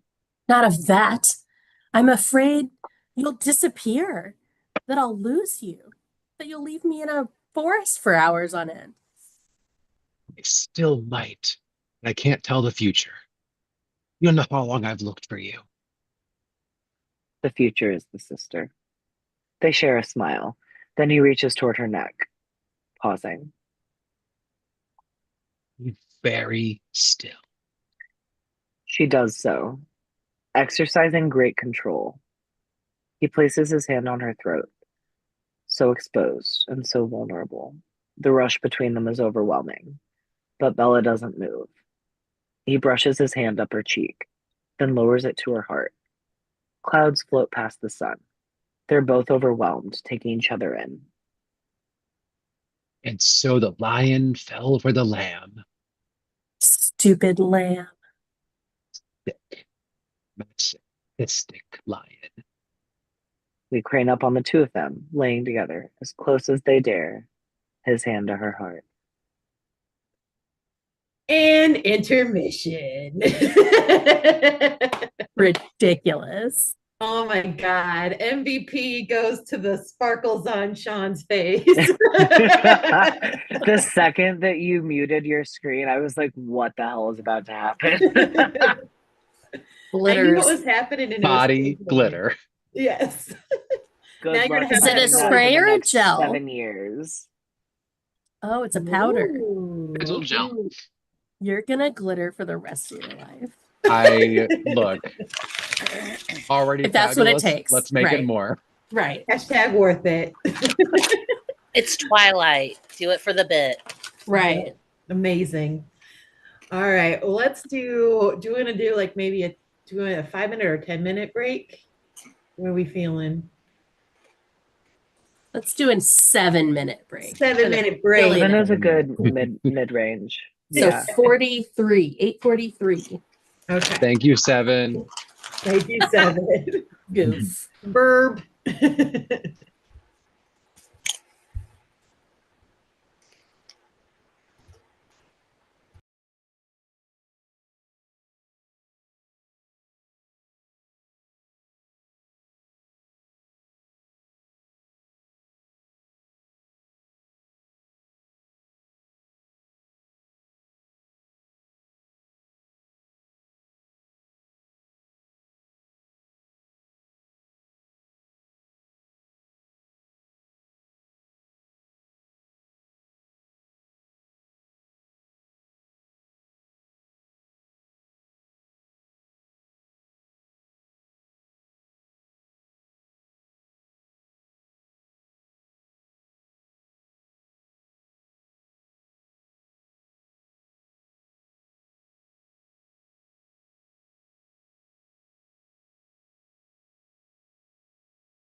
Yes, I love that the glitter skin is still there. I figured we transitioned. Everyone knows I'm a vampire now. Might as well keep it. I love it. I wish I had some for James. Also, it wouldn't come off right. That It's You not goofs. worth it. It would not have been 7 minutes of effort to take this thing off. no. Sheila's got a It surprise. would not have been 7 minutes of effort. It would have been the rest of your life. Yes. When Well, you find glitter on the anus of an animal, then you've reached your peak. And that's all I will say. living with a Winning. drag queen, that can happen. Well, no, it was my rhinestone on Raz's asshole at one point. And you said, That shit's expensive, man. All right. Well, this is shaping up to be one of my favorites. It's pretty fun. I'm just having the best time. We're It's having so fun. It's I good. have an excuse to wear glitter on my face. So like down. I think my favorite part of that reveal was not only like Kenna like losing her mind, but like Steven and Raya are like chomping on popcorn. snacks. It was great. I loved it. Wouldn't change a thing. Oh, and we got the kitty. Oh my Oh, God. Cute. So cute. He is very bitey right now. So Yeah, of course it's biting, little baby. he's You very let cute, but he's you also let that very- kitty bite your fingers. Yeah. He looks like my Roman. Yeah, he kind of he's Oh, he's you got it. fluffier than my cats, but looks like Yeah. my cats. Yeah, he's I don't know where they are. All right. Well, as if anybody's watching, if you're enjoying the splendor that is Sean's face, please consider donating to assist the Quileute tribe, and yeah, go to mthg.org for that. But if y'all are ready, I say we just go forth. All right. There's a dog looking at me from the foot of the bed, so if Oh my God. laptop is abruptly launched off of my lap, I apologize. I No, will keep I love talking. I'm excited. All right. We start in Bella's room in the morning. We close up on Bella's face, still in bed thinking. About 3 things I was absolutely positive. 1, Edward was a vampire. She rises and goes to the mirror, looks at herself, worry knitting her brow. 2, there was a part of him that thirsted for my blood. And 3, As she moves past her window, something catches her eye, causing her to bang into her desk, and she looks back out. From Bella's point of view, we see the driveway. Edward leans against his car, looking up at her with a small smile. She beams at the sight of him. I was falling unconditionally and irrevocably in love with him. We cut to the Olympic rainforest by day, another day. Edward helps Bella balance walk across an enormous fallen pine tree in the moss-covered forest. How long have you been like this? It's 1918. That's when Carlisle found me. She takes that in. It is a lot, but it stokes her curiosity. Where did he find you? In a hospital, dying of Spanish influenza. My parents had already died. We flash back to a Chicago hospital in 1918. What was it like? The word excruciating comes to mind. But what Carlisle did was much harder. Not many of us have the restraint to do that. Didn't he just bite? Not just. Our bite contains venom. And once we taste blood, a sort of frenzy begins. It's almost impossible to stop. But Carlisle did. First with me, then with his wife, Esme. He found her in a hospital as well. The others followed. Back to the present day. Does someone have to be dying to become like you? Their conversation continues as we go to the river's edge, another day. They walk along a stunning coastline, rugged black rocks covered in bright green moss. No, that's just Carlisle. He would never do this with someone who had another choice. So Carlisle's the reason why you hunt animals instead of people. Not the only reason. He stops, looks down at her, serious and with emotion. I don't want to be a monster. She nods and understands. He smiles. We call ourselves vegetarians, by the way. For our kind, hunting animals is like living on tofu. It keeps you strong, but isn't very satisfying. Subtext, I'm a vegan, so. Then abruptly, he whips past Bella. She turns to see him standing on a large rock in the river. Show off? Not that impressive, really. Anyone in my family can do this. Can they all read minds too? No, that's unique to me. But Alice can see the future. Really? Bet she saw me coming a mile away. She notes his change of mood as he slows, darkening. Her visions are very subjective. The future can change. He cuts off her questions by returning to shore and continuing their walk.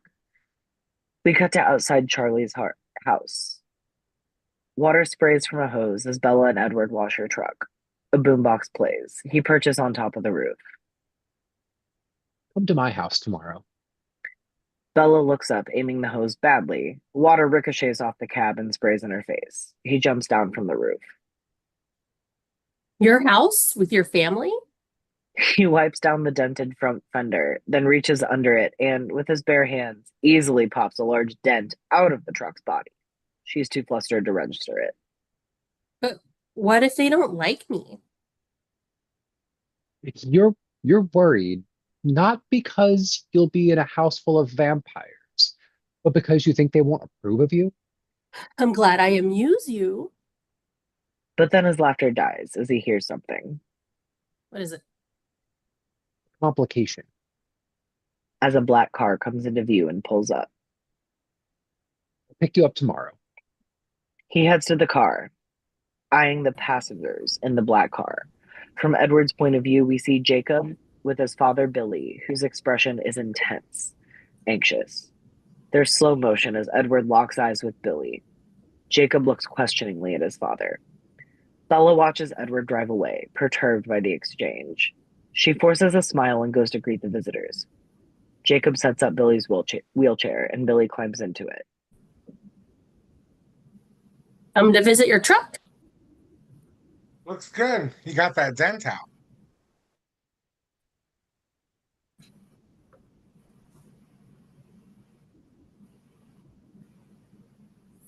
Actually, we came to visit your flat screen. First Mariners game of the season. Plus, Jacob here kept bugging me to see you again. Great, Dad. Thanks. Jacob shoots his father an irritated look, just as the police cruiser pulls up. Charlie climbs out, holding 2 six-packs. Ale, ale. Harry Clearwater's homemade fish fry. Charlie smiles, pleased. He clicks on the game as they all head inside. Any luck with the Wayland case? Found a footprint out at the crime scene today. A bare human footprint.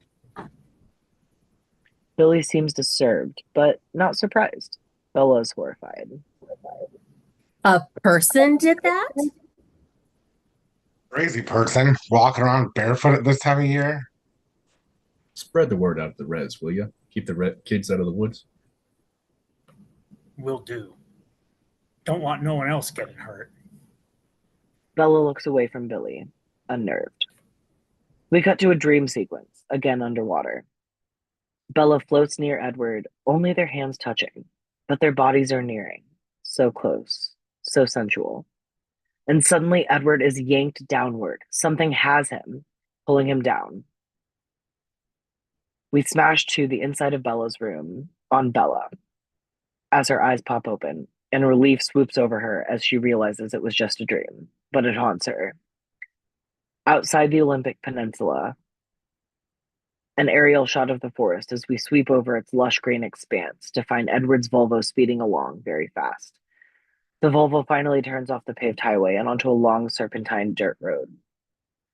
Follow the car until finally it reaches a small meadow, in the center of which sits the Cullen house, a timeless, graceful place. The Volvo pulls up and Bella climbs out, surprised. It's wonderful. You expected turrets, dungeons, and moats. Not moats. She takes her hand and she girds herself. They head inside. We cut to the inside of the Cullen house in the living room. Edward guides Bella into the large, bright house. Walls of glass look out on the river. Everything's open and white. Historical objects are tastefully placed throughout. We hear some super pretentious opera coming from another room. Bella is enraptured. It's so light and open. Thanks to the tinted windows, it's the one place we never have to hide. We then notice clanging coming from the kitchen. Edward shakes his head.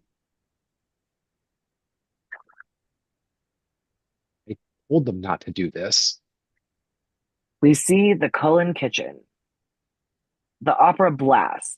Bella and Edward, who enter to find the kitchen in full swing. Dr. Cullen, Emmett, Rosalie, and Esme prepare elaborate platters of Italian pastas and antipasti. Esme rolls out a pizza dough and fans tomatoes around it in an instant. Rosalie stirs a pot, disinterested. Esme sees Bella and stops, emanating maternal warmth. Her heart-shaped face and billows of hair are reminiscent of the silent movie era. Bella, we're making surprise nut cake for you. This is Esme, my mother for all intents and purposes. Buongiorno. Molto bene. I'm sorry. You've given us an excuse to use the kitchen for the first time. Hit pause. We pan across the brand new Williams Sonoma cookware boxes to the corner. They're watching an Italian cooking show on the TV. Emmett hits the DVD remote control. I hope you're hungry. Oh, absolutely. He already ate. Bella shoots him a look, but something shatters. Rosalie has thrown a bowl and now strides out. We cut to the living room. Bella exits behind Rosalie, trying to explain, and the others follow. I just assumed because you guys don't eat, you know. Of course. That was very considerate of you. Ignore Rosalie. I do. Yes, let's keep pretending this isn't dangerous for all of us. I would never, ever tell anyone. She knows that. The problem is you two have gone public now, so Emmett. No, she should know. The entire family will be implicated if this ends badly. Bad. This hangs in the air, uncomfortably. Edward can't look at her. Oh, badly. Like where I become the meal. Emmett chokes back laughter. Edward grins and wraps his arm around Bella. Even Esme has to chuckle. Rosalie, exasperated, heads back into the kitchen. Emmett shrugs and goes after her. Hi, Bella. We see Alice leap over the rail of the balcony, holding a bouquet of wildflowers. Jasper follows her. She bounces forward to kiss Bella's cheek and hands Bella the flowers. I'm Alice. You do smell good. Alice. It's all right. Bella and I are going to be great friends. And you're Jasper, right? Pleasure to meet you. Bunny shies away from her hand. You won't hurt her, Jasper. He isn't so sure. Edward takes Bella's hand instead. I'll give you a tour of the house. I'll see you soon. Edward shoots Alice a look, which Bella catches before he guides her up the stairs. As they ascend, Bella takes in the eclectic art pieces from around the world. Ethiopian crosses, Dresden china, Asian scrolls. They reach the landing to find a wall of dozens of artistically arrayed silk squares with tassels. Bella looks closer. Graduation caps? A private joke. We matriculate a lot. What a nightmare repeating high school.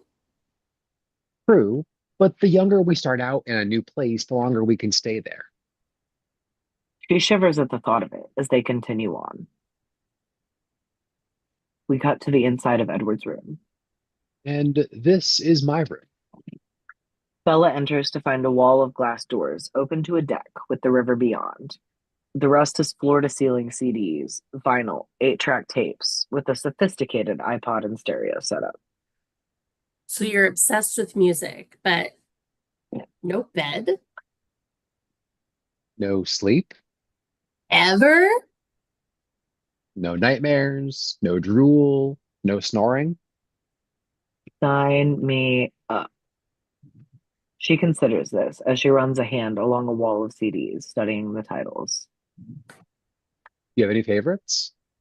Depends. Alternative? Jazz? 60s? 70s? Oh, she knows her music. All right. 90s, 1890s, classical.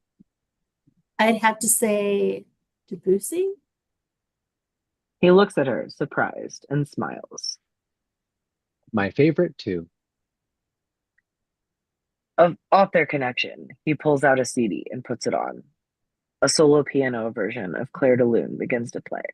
He moves to her, taking her hand, and then starts to turn her in a pirouette, dancing with her. But she breaks off and backs away. No dancing. Her? No tripping, no falling, no derision. I can always make you. You don't scare me. You really shouldn't have said that. He grins, a low growling sound in the back of his throat. She laughs and backs out the door onto the deck of Edward's room. She backs up into the rail. Edward appears in the doorway, shifting into a half crouch, about to pounce. Don't you dare. Suddenly, she's airborne as he tackles her and they fly off the deck. And then she finds herself in a tree in his arms. When she realizes where she is, she laughs, delighted. It's infectious. And he laughs heartily too. We cut away to inside the Cullen house. In the living room, Esme and Dr. Cullen look out the window. Edward's laughter filters inside them. Esme, in turn, smiles.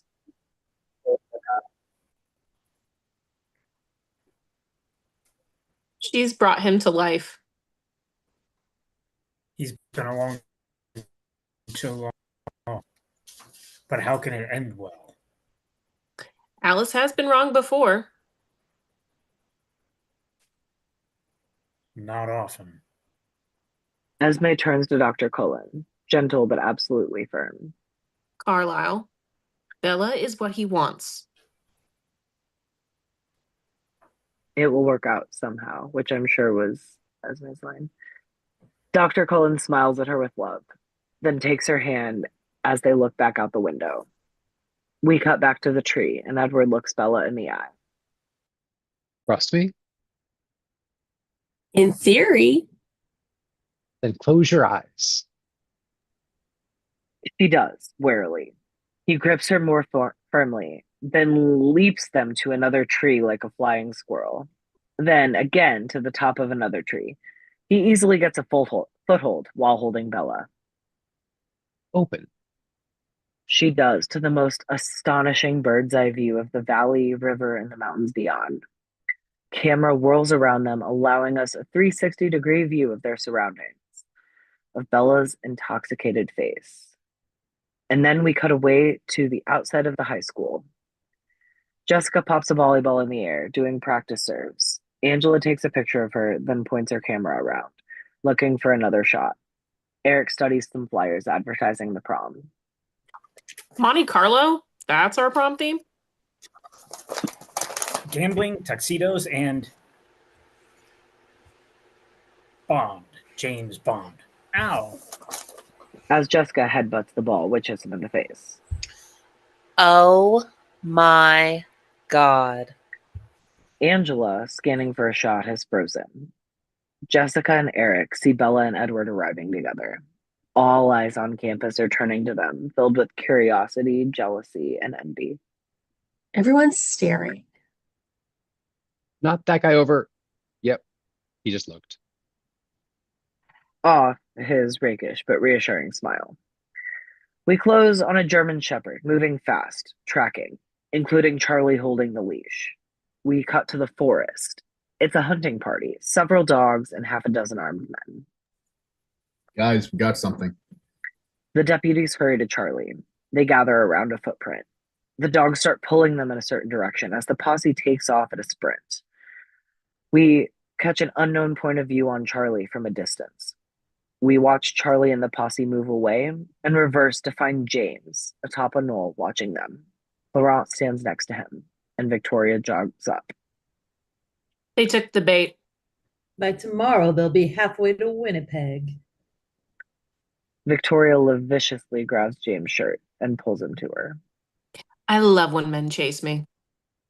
He grins, then starts taking off her clothes. They pull each other toward the woods with carnal lust. It barely registers with Laurent, who continues to watch the posse with concern. We cut to the inside of a Forks coffee shop in the late afternoon. Bella hurries toward the entrance, trying to keep the joy on her face in check with minimal success. Outside the door, she passes Mike, hanging out with several of his basketball teammates.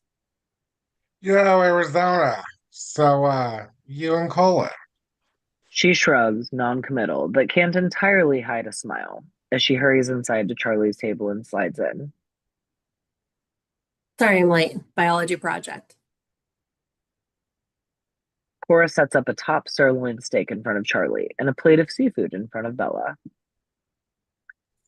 Ordered you the seafood combo. Order one for yourself next time. You should cut back on the steak. I'm healthy as a horse. Say, Chief, boys want to know you find anything down by Queets River today? Charlie's aware of the loggers at the counter listening too. He frames his answer carefully to keep everyone calm. The suspect's moving east. Kitsap County Sheriff is taking over from here. They're putting extra guys on. Hope they catch him fast. She moves off with a measure of relief. Charlie and Bella pass each other the salt, butter for bread, etc., with an easy rhythm now. Your friends are flagging you. She turns to see Mike and the guys horsing around outside, straws in their noses, making faces at her, and she smiles. It's okay you want to join them. I'm just going to turn in early anyway. Yeah, me too. It's a Friday night. Go out. The Newton boys got a big smile for you. Nice family, the Newtons. He's just a friend. None of the boys in town interest you? We're not really going to talk about boys, are we? Just, you should be around people. I leave you alone too much. I've never minded being alone. Guess I'm a lot like my dad in that way. Charlie smiles. These two have come a long way, and then Cora returns. Surprise nut cake. 2 forks. Jenny's first nut cake. She sets it between them. Off them, both reaching for forks. We cut to inside Bella's bedroom that night. Bella, dressed for bed, looks out the window as she talks on the phone with her mother. Bella's euphoria still lingers in her eyes. So, spring training's going well? We intercut with the inside of a cafe. Renee talks on her cell. Phil's in the background, post batting practice, chowing down with a couple of teammates. Phil's working hard. We're looking around for a house to rent in case it becomes permanent. You'd like Jacksonville, baby. Actually, Forks is kind of growing on me. Could a guy have something to do with that? Maybe. Tell me everything. Jock, Indy, Betty Smart. Is he smart? Well, he's kind of a history buff. This as she turns to find Edward lying on her bed smiling. She nearly drops the phone. I have to go. No way. We got to talk boys. Are you being safe? Edward shoots her a look. He heard that. She's mortified. I'll call you later, Mom. We stay on Bella hanging up. How did you get in here? The window, and acknowledging I should have asked for permission, but as always. As always? You've been here before? What else is there to do at night? Everything else? Anything besides being a creep? I wanted to sniff you. She's into it. She pushes him. He grabs her hand and playfully pulls her onto the bed, wrestling. You're a peeping Tom, perv. People hear you. But the electricity of their physical contact quickly overwhelms them, their laughter quieting. He studies her face. I just like sniffing you. He raises his fingers to her lips, sending a thrill up her spine. There's something I'd like to try. She nods, bedazzled by him. He takes her face in his hands, hesitates to test himself, and then he softly kisses her. What neither of them is prepared for is her response. Her breath comes in a wild gasp. Her fingers knot in his hair, clutching him to her. Lips part as she breathes in his scent. Then his hands gently but forcefully push her back. She opens her eyes to see that his eyes are wild, his jaw clenched. Oh, He relaxes slightly, looking at her blushing face. You're stronger than I thought. wish I could say the same. I'm so embarrassed. Don't be. But we have to be careful. You can never lose control with you. Never. She nods and then carefully lays on his chest. He wraps his arms around her, and we cut off of the two of them. We zoom in on Charlie's house in the living room. Bella enters to find Charlie cleaning a rifle. He starts to say hello, but she just blurts out. I have a date with Edward Cullen. He suddenly looks like he's having an aneurysm. He's too old for you. Both juniors. I thought you liked the Cullens. And I thought you weren't interested in any of the boys in town? Edward doesn't live in town, and it's in the early stage, and whatever. He's outside right now. Now, he's out there? He wants to meet you officially. Good.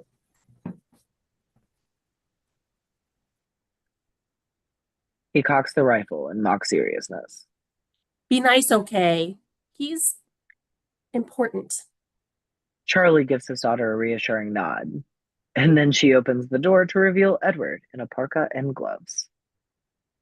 Eve Swan? I wanted to formally introduce myself. I'm Edward. Edward extends his hand. Charlie takes it, but grunts a hello, resisting him. I won't keep Bella out late tonight. We're just going to go play baseball with my family. Bella's going to play baseball. Bella's equally surprised, but hides it. Yes, sir, that's the plan. Well, more power to you, I guess. So be safe with me, sir. Promise. As Edward exits, Charlie holds Bella back. You got that pepper spray? Yeah. We see the outside of Charlie's house. Edward and Bella climb into a massive Jeep parked in the driveway. Your father thinks you should go to an all-girls school. No fair reading Charlie's mind. As they climb in the Jeep, Bella notices a baseball bat. And since when do vampires like baseball? It's the American pastime. Plus, there's a thunderstorm coming. It's the only time we can play. You'll see why. I can already see this being a lot of me talking, and I'm sorry to all of you. No, I love it. Keep going. We cut to the exterior of a clearing in the woods at twilight. Storm clouds gather in the sky as Bella and Edward pull up in the Jeep. She takes in a rough baseball diamond set into an enormous field in the lap of the Olympic peaks. Esme and Emmett come to greet Bella. Good thing you're here. We need an umpire. She thinks we cheat. I know you cheat. Call him as you see him, Bella. We whip pan to Alice on the pitcher's mound, It's time. just as a deep rumble of thunder shakes the forest. And we begin the montage of the game. It is extraordinary. Bella stays by Esme, who plays catcher. Alice pitches with lightning fast speed. Edward and Emmett take positions in the outfield. Rosalie smashes the ball with the aluminum bat. It cracks like thunder and is followed directly by real thunder. Now I get why you need the thunder. The ball shoots like a meteor deep into the forest, rocketing through the trees, and Edward disappears after it. It has to be a home run. Edward's very fast. Rosalie darts around the bases, almost a blur. Edward races out of the forest with the ball and whips it to home plate. Whap! Esme catches it in a millisecond before Rosalie slides in. You're out? Esme nods. Amazed, Bella watches as Dr. Cullen hits a line drive. Edward and Emmett race for the catch, diving 15 feet and colliding with such might that it sounds like enormous boulders falling. They miss the ball. Dr. Cullen is safe. Jasper whacks the next pitch, deep into the forest, but before Edward can chase it, Alice suddenly gasps. Stop! I didn't see them. They all stop. Edward is immediately at Bella's side. The family instantly gathers at home plate. They're traveling so quickly. You said they left the county. They did, but then they heard us and changed their mind. Bella, pull your hair down. Like that'll help. I could smell her from across the field. Edward ignores Rosalie as he arranges Bella's hair. I shouldn't have brought you here. So sorry. She'd ask why, but suddenly they all turn as one toward the edge of the forest. There's a faint rustle. And then James, Victoria, and Laurent emerge. As they near, Bella sees their bare feet, and then the deep burgundy of their eyes. Laurent holds up the baseball. I believe this belongs to you. He tosses the ball, but his casual toss is still blindingly fast. To Dr. Cullen, who easily catches it and smiles politely. Thank you. Could you use 3 more players? Of course. I'm Laurent. This is Victoria and James. Would you like to bat first?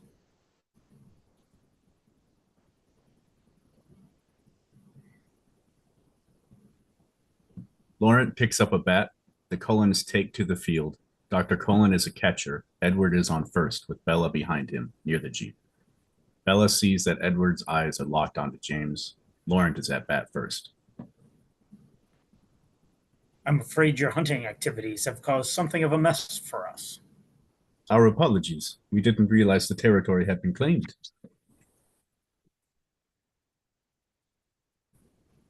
The 3 newcomers exchange a look of surprise. Really? Well, we won't be a problem anymore. The humans were tracking us, but we led them east. Jasper pitches the ball. Laurent slams it, but Alice is up a tree in a flash, and the ball slams into Alice's hand with a flop. Laurent is pissed, but James smiles ever so slightly, delighted at the discovery of worthy opponents. James is up next, and he power slams it with amazing force. He runs past Edward and Bella, and we close in on Bella in slow motion as the wind from the ball ruffles her hair, carrying her scent, which floats to James, who suddenly screeches to a halt. His head whips around her as he lurches into a crouch, his nostrils flaring excitedly, eyes locked on Bella.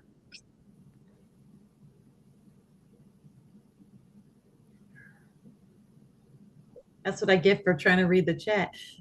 You brought a snack. Edward springs in front of Bella, baring his teeth. A truly menacing, feral snarl rips from his throat. James growls back. We see an overhead shot of a flash, the Cullens rushing into position behind Edward. Laurent and Victoria line up behind James. The girl is with us. We won't harm her. Just try it. I think it best if you leave. Yes, I can see that the game is over. We'll go now. James. But James's eyes don't leave Edward's. Laurent puts a hand on James's shoulder, and finally, James backs into the woods with his cohorts disappearing. Once they're gone, Esme immediately gathers up the bats. Get Bella out of here. We'll follow them. Dr. Cullen, Jasper, and a resentful Rosalie race off after the three vampires. Edward scoops Bella up as we smash to the exterior of the baseball field. We cut onto the Jeep. Edward whips Bella into the car and straps her in. James is a tracker. I saw his mind. The hunt is his obsession. My reaction set him off. The tires spin as Edward whips the Jeep around. We're a large clan of strong fighters, all protecting one vulnerable human. I just made this his most exciting game ever. Bella blanches with the dawning realization of what she has just brought up on all of them as the Jeep careens down the dirt mountain road. A jolting, death-defying ride, splashing through creeks until they reach the mountain road. The Jeep speeds wildly down it. The first place he'll go is your house. He'll track your scent there. What? Charlie's there. He's in danger because of me? Because of us? And we'll lead the tracker away from him. Somehow. He angrily whips around a bend, mud flying. We cut to inside Charlie's house. We see Charlie watching a baseball game in the living room as the door suddenly bursts open to reveal Bella crying and Edward devastated. I said, leave me alone. Bella, please don't do this. Think about it, please. Get out. It's over. She slams the door. Charlie is risen, baffled and concerned.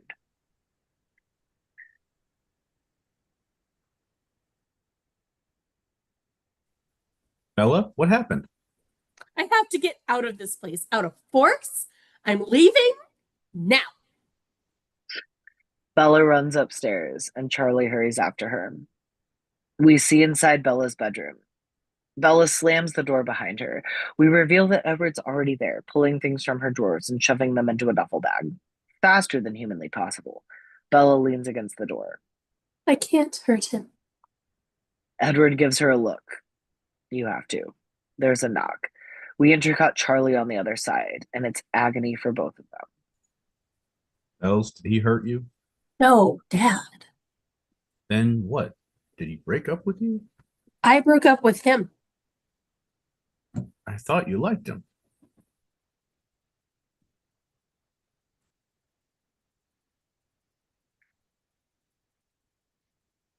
That was great, but you muted the whole time. That's fine. That's why I have to leave. I don't want this. I want to go home. Where I am right now. And he disappears out the window. There's no way to blend Mute and Bella, so we're going to create space for a joke that doesn't exist. Muta. Muta, yeah. Bella gathers strength to continue her performance. She opens the door to reveal Charlie. He follows as she carries her duffel and truck keys into Charlie's house down the stairs. She charges down and Charlie follows. Your mother's not even in Phoenix. She'll come home. I'll call her from the road. You can't drive home now. I'll take you to the airport in the morning. I want to drive. I need time to think. I'll pull into a motel if in a few hours, I promise. She heads down the stairs. Charlie follows. We see the inside of Charlie's house in the living room. Bella reaches the ground floor with Charlie on her heels. She's almost to the door, but Charlie blocks her. Bells, I know I'm not around much, but I can change that. We can do more things together. She takes a breath, hating herself for what she's about to say. Like watch more baseball on the flat screen? Or go to the coffee shop? Same people, same steaks, same berry cobbler every night? That's you, Dad, not me. This hits Charlie hard, and she can barely stand it. She heads down the stairs as he takes a second to recover. Oh, I just got you back. Which breaks Bella's heart. and forces her to deliver the final blow. And if I don't get it now, I'm going to get stuck here like Mom did. Charlie is stunned, wounded. She takes advantage of his shock and pushing past him out the door. Outside Charlie's house, we see Bella exiting and heading to her truck. Fresh tears spring to her eyes. We angle on the woods, seeing trees, branches, and a pair of deadly eyes. James. He watches from a distance as Bella pulls out. The truck moves off, and so does James, leaving Charlie alone with his pain, staring out the window. We cut to inside Bella's truck. Bella drives, wiping tears away. Suddenly, Edward is outside the car, near Bella's window. We'll forgive you. Slide over. Bella slides over to the passenger side as Edward opens the door, sliding in, and takes the wheel. Bella slumps. His face. I said the same words my mother used when she left him. It was the only way he'd let you go. Edward floors it. Your father is safe now, Bella. The tracker is following us. Suddenly, a dark figure leaps onto the bed of the truck, and Bella screams. It's all right. It's just Emmett.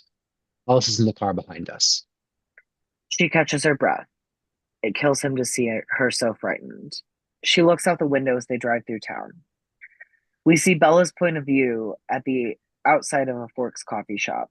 The small insulated town passes by in slow motion.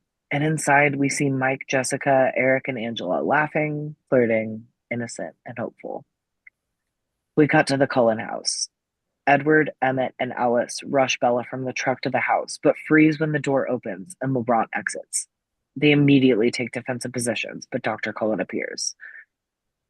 He came to warn us about James. They back down slightly. Laurent addresses Dr. Cullen. I've grown tired of his games, but he's got unparalleled senses, absolutely lethal. I've never seen anything like him in 100 years, and the woman, Victoria, will back him. Don't underestimate her. Dr. Cullen nods thanks. Laurent looks at Edward, apologetic. I'm truly sorry for what's been unleashed here. And he moves off, disappearing into the woods. We cut to the 4-car garage of the Cullen house. The side door bursts open as Edward and the Cullens enter, followed by Bella. The lights slip on to reveal a pristine garage. The Volvo, the red BMW, a black Mercedes sedan, and an SUV. Everyone but Rosalie springs into action, opening cupboards for supplies, cell phones, extra batteries, maps, portable GPS units, changes of clothes, cans of gasoline, everything, as they load up the vehicles. I've had to fight our kind before. We're hard to kill. Not impossible. We'll tear him up. We'll rip him apart with our hands and burn the pieces. I don't relish killing another creature, even a sadistic one like James. If he doesn't get to one of us first.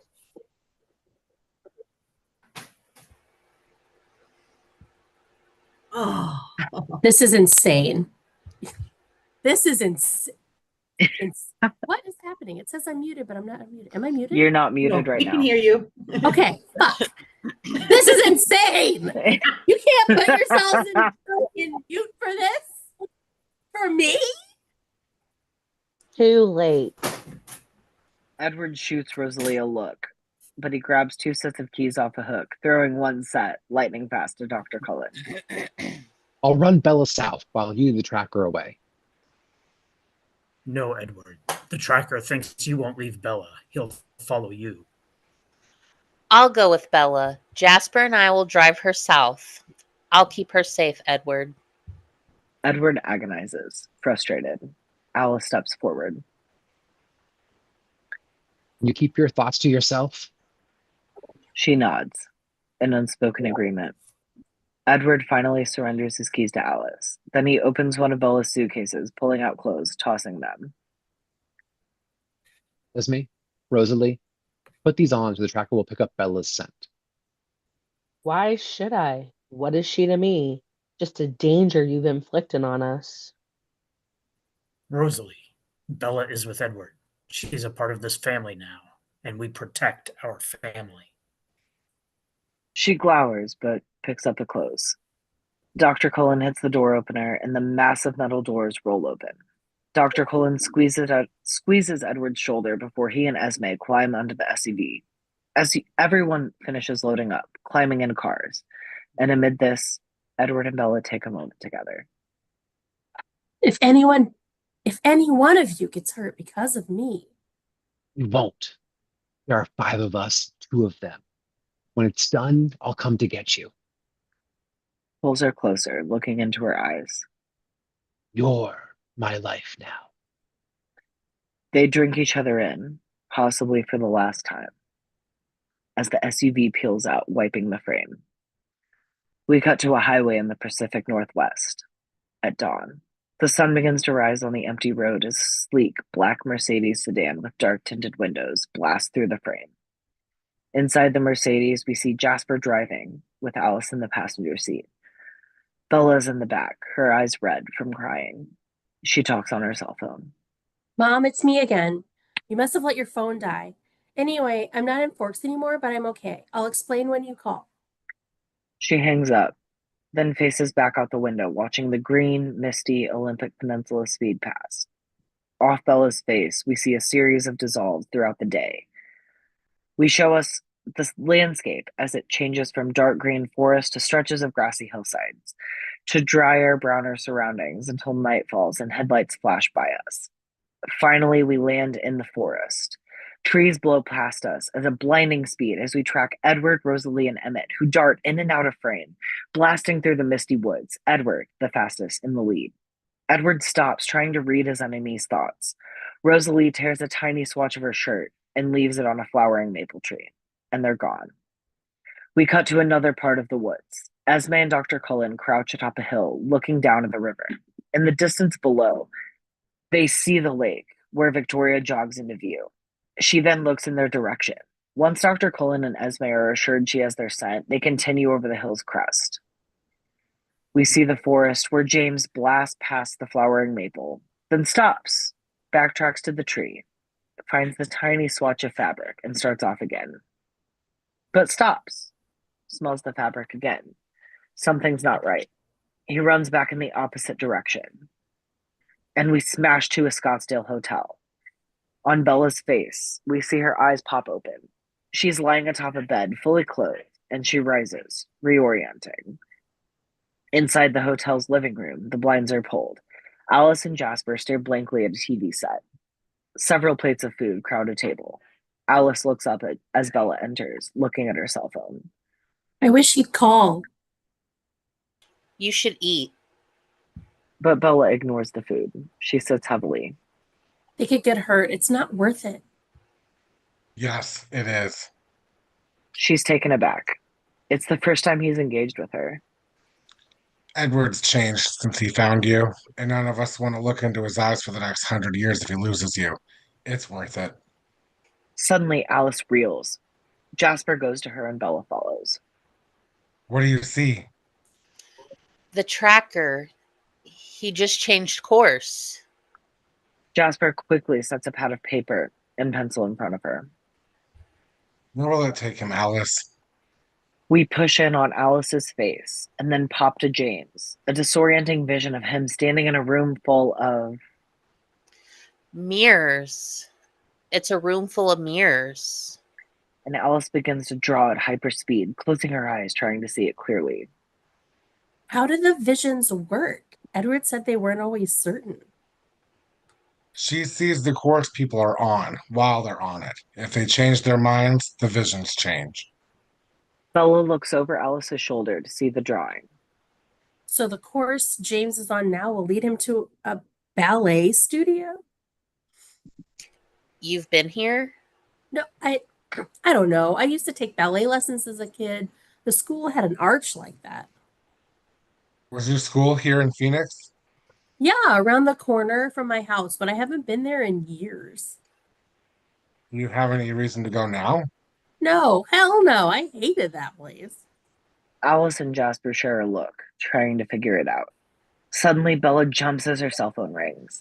She picks it up, sees the caller ID, and exhales relief, and she answers. Edward, are you all right? We intercut with the Jeep on Washington Road. Dr. Cullen drives, fast, Emmett in the back, Edward in the passenger seat on his cell phone. We need to get you. We lost the tracker. The woman is still in the area. Rosalie and Esme are protecting your father. This is my fault. You warned me, but I didn't think. I just. Bella, we're in too deep. We can't change how we feel. No, we can't. When will you get here? In a couple of hours, when you and I will go somewhere together, the others will keep hunting. Bella, I swear to you, I'll do whatever it takes to make you safe again. Off Bella, her eyes welling.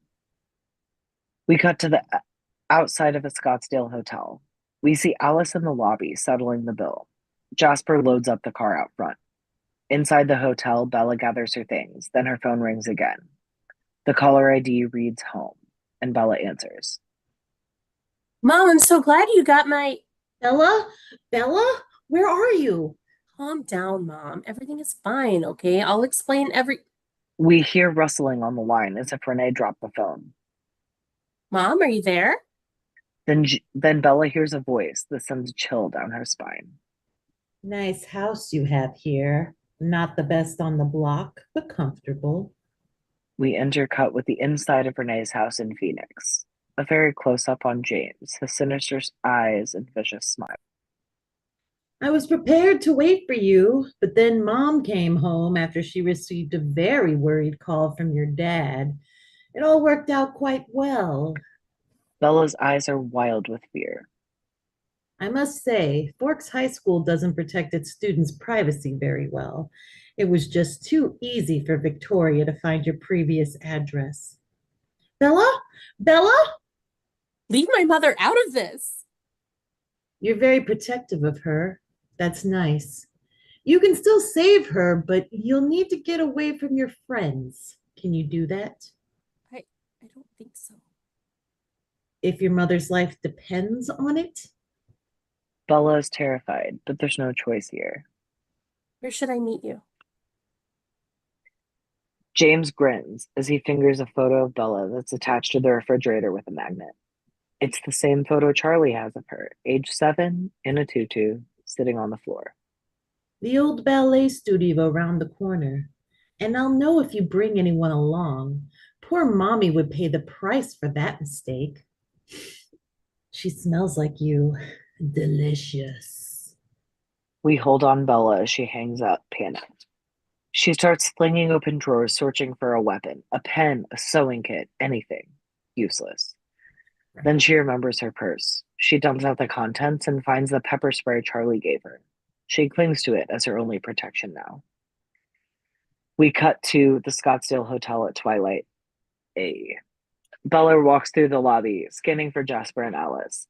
She spots them outside under the port catcher, loading the Mercedes, deep in a heated discussion. She slips out the opposite door, rushes toward a taxi, and jumps in, closing the door.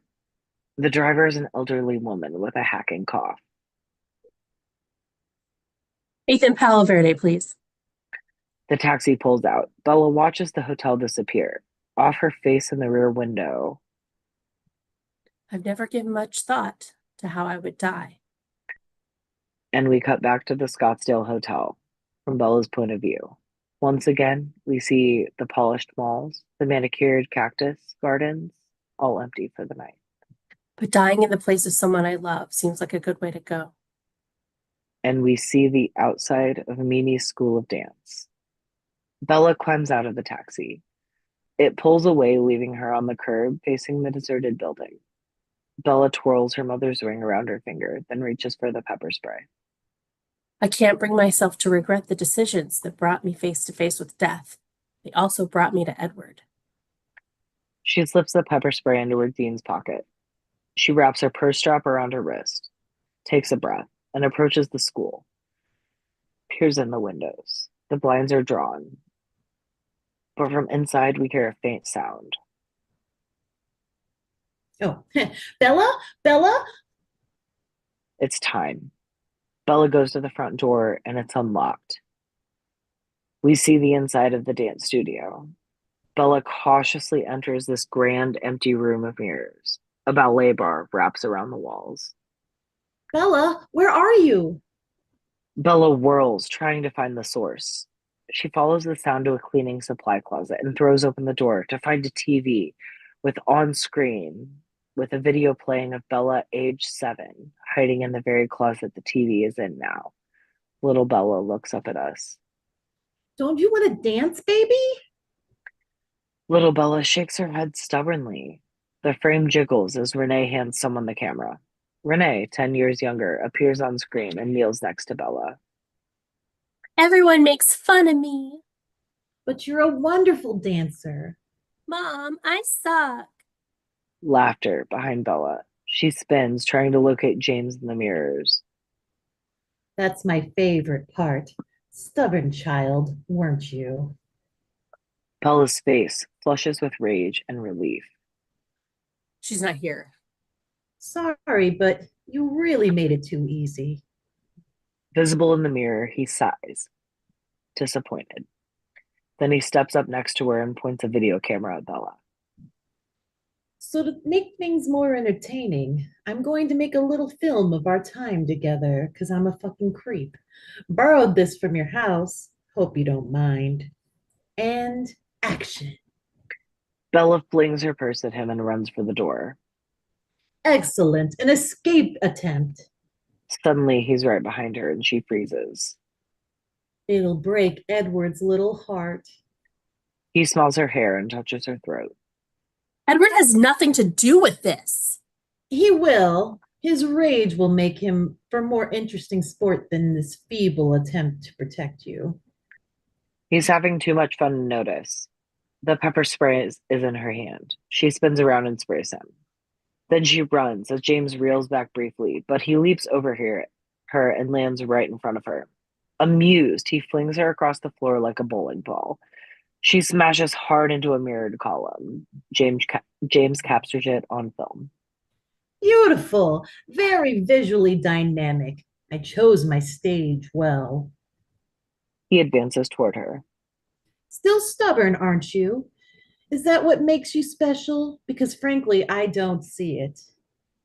He inhales as if he can taste her already. Too bad he didn't have the strength to turn you. Instead, he kept you this fragile little human. It's cruel, really. James slips on the camera, but the lens is coated with pepper spray, and he tries to wipe it off. Well done. You've succeeded in annoying me. He stomps on her shin. We hear her tibia snap, and Bella screams in agony. Ah! Tell Edward how much it hurts.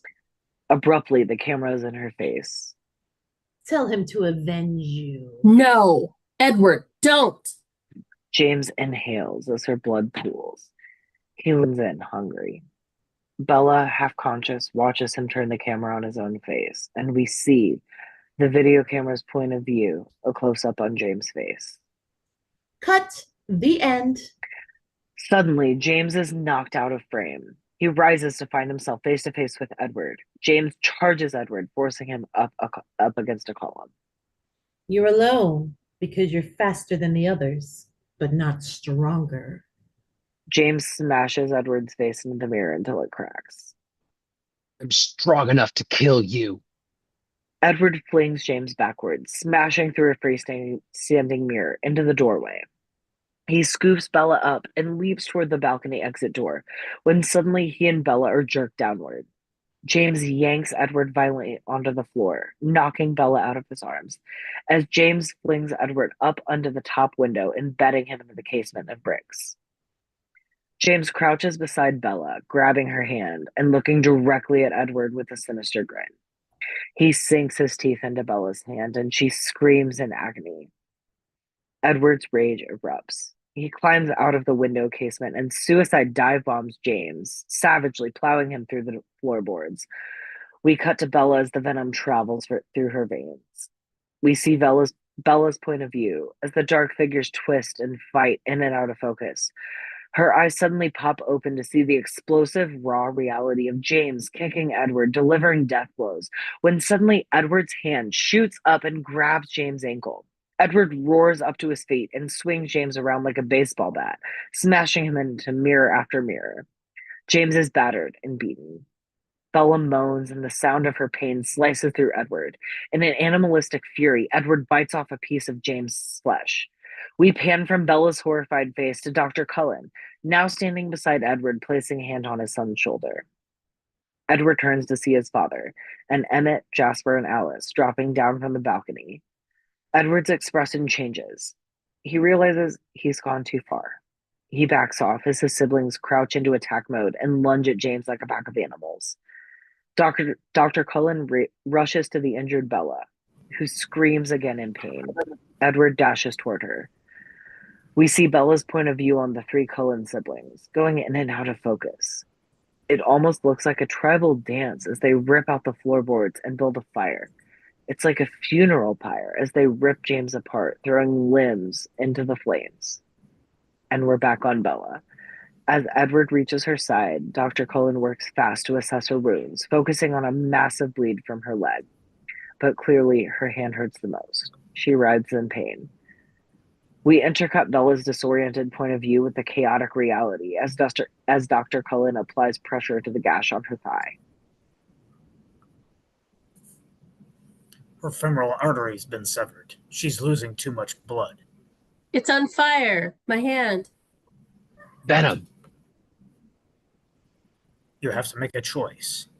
Either let the change happen. No. From Bella's point of view, we see Alice appearing behind Edward, fuzzy and indistinct.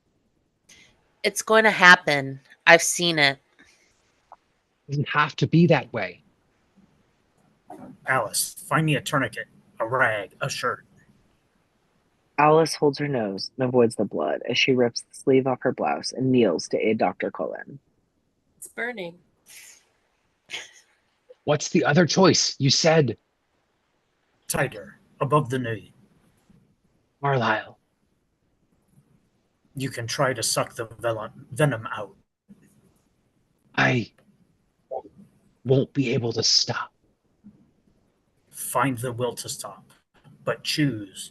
She only has minutes left. Edward looks down at Bella, thrashing in pain. Finally, Edward takes her hand and she tries to pull it away. It's all right, Bella. I'll make it go away. He looks at her, then starts to suck the venom from her hand. They never take their eyes off one another, the connection palpable and intense. We close on Bella's eyes, wild with pain, but subsiding. And then we close on Edward's eyes. The frenzy has begun. He sucks harder, hungrily, anguished. He wants to stop, but he can't, and Dr. Cullen's voice sounds miles away. Stop. Her blood is clean. You're killing her. But the bloodlust is too strong. He is killing her. Bella looks at him forgivingly as she begins to lose consciousness. From Bella's point of view, we see Edward growing blurry. He disappears into the blinding light. It's as if she's underwater like her dreams. Death is peaceful. Easy. Bella starts to float away, and we're losing her. Suddenly from the darkness, Edward reaches out a hand. A brilliant light flares, and we see Bella's face appear in the whiteness. Eyes closed, but they slowly open. She squints at the light. Life is harder. An oxygen tube rests under her nose. She reaches for it, confused. A hand stops her as her surroundings come into focus. You're awake, baby. You're okay. We see the hospital room where Bella lies in a bed, bandaged, leg in a cast, in bad shape. Renee hovers over her, tears in her eyes. On the dresser, we see get well cards and a photo montage of her friends from Forks. Edward, where's? He's asleep. She nods across the room to a chair in which Edward sleeps.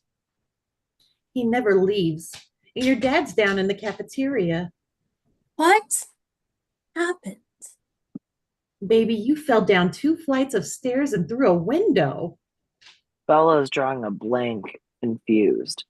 Renee jogs her memory. Edward came here to convince you to come back to Forks. His father brought him down. You went to their hotel, but you tripped on the stairs. There's a moment. And then Bella realizes it's a cover story and nods. Sounds like me.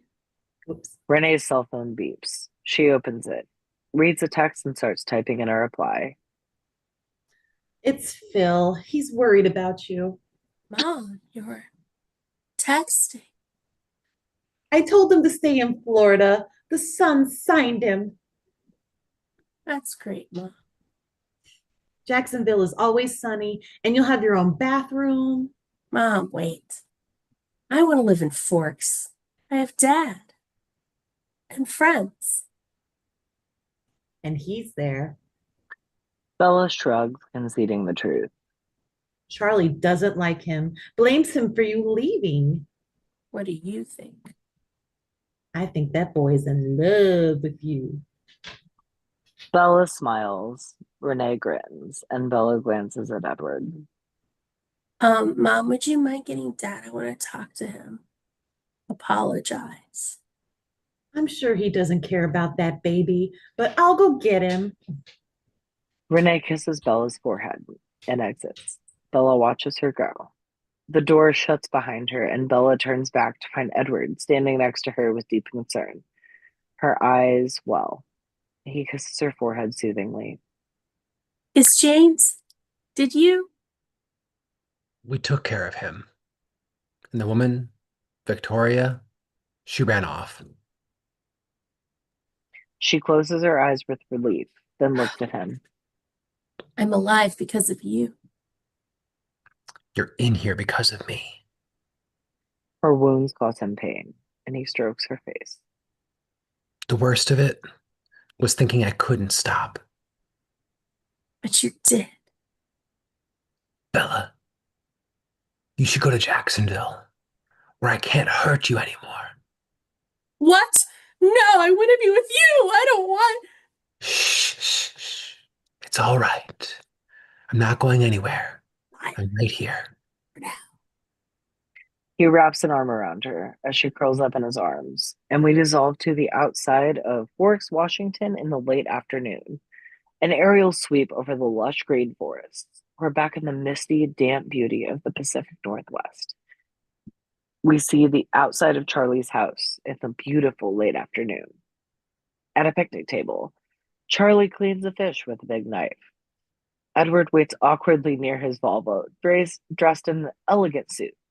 But even calm Edward is unnerved by Charlie's glare. The front door opens and they look up to see Bella, framed in the doorway in a stunning long dress. Edward is enchanted. Bella descends the steps with difficulty due to her leg cast. Charlie edges out Edward to help her down. Alice lent me the dress. It was the only thing that would fit over my cast. Is it too... You're perfect. I'll take good care of her, Chief. Heard that before. Edward moves to open the car door. Charlie holds Bella back. I put new pepper spray in the bag.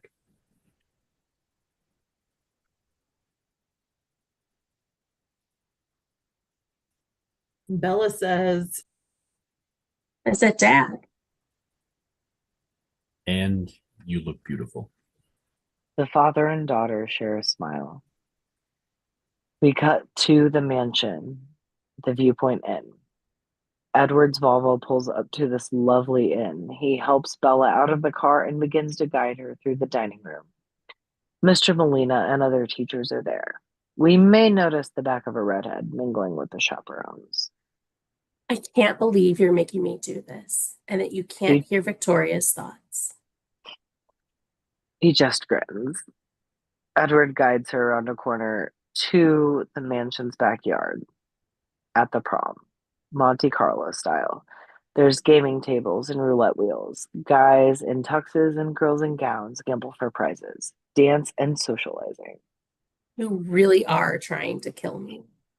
The prom is an important rite of passage. I don't want you to miss anything. She can't be mad at him, rightfully, but just shakes her head affectionately. They continue into the prom. Several heads turn. Bella sees the dance floor where a gap is formed. In the middle, two couples whirl gracefully. It's Alice and Jasper, Rosalie and Emmett, looking absolutely stunning. Rosalie glances over. Indifference has replaced fury. But Alice waves brightly. Bella returns it with a smile as we hear a crossfade into the next track. And we see Bella's point of view at the DJ booth. It's Eric at the turntables, making the room bounce. Next to him, Angela wears the headphones, flipping through a stack of vinyl. They nod at Bella, and she shoots them a smile when a flashbulb gets her attention. From Bella's point of view, we see the photographer's station. Mike and Jessica stand in front of an Aston Martin cutout. Bella catches their eye. Mike does his best James Bond impersonation, and Jessica poses like Pussy Galore. Edward smirks, then turns to Bella. Shall we? You're serious? He doesn't wait for an answer, more or less carries her to the dance floor, then places her feet atop his own and starts to move. She actually begins to enjoy it. See? You're dancing. At prom. As they dance, she feels his grace, his strength, becomes thoughtful. Finally, she looks at him. Edward, why did you save me? If you'd let the venom spread, I could have been like you by now.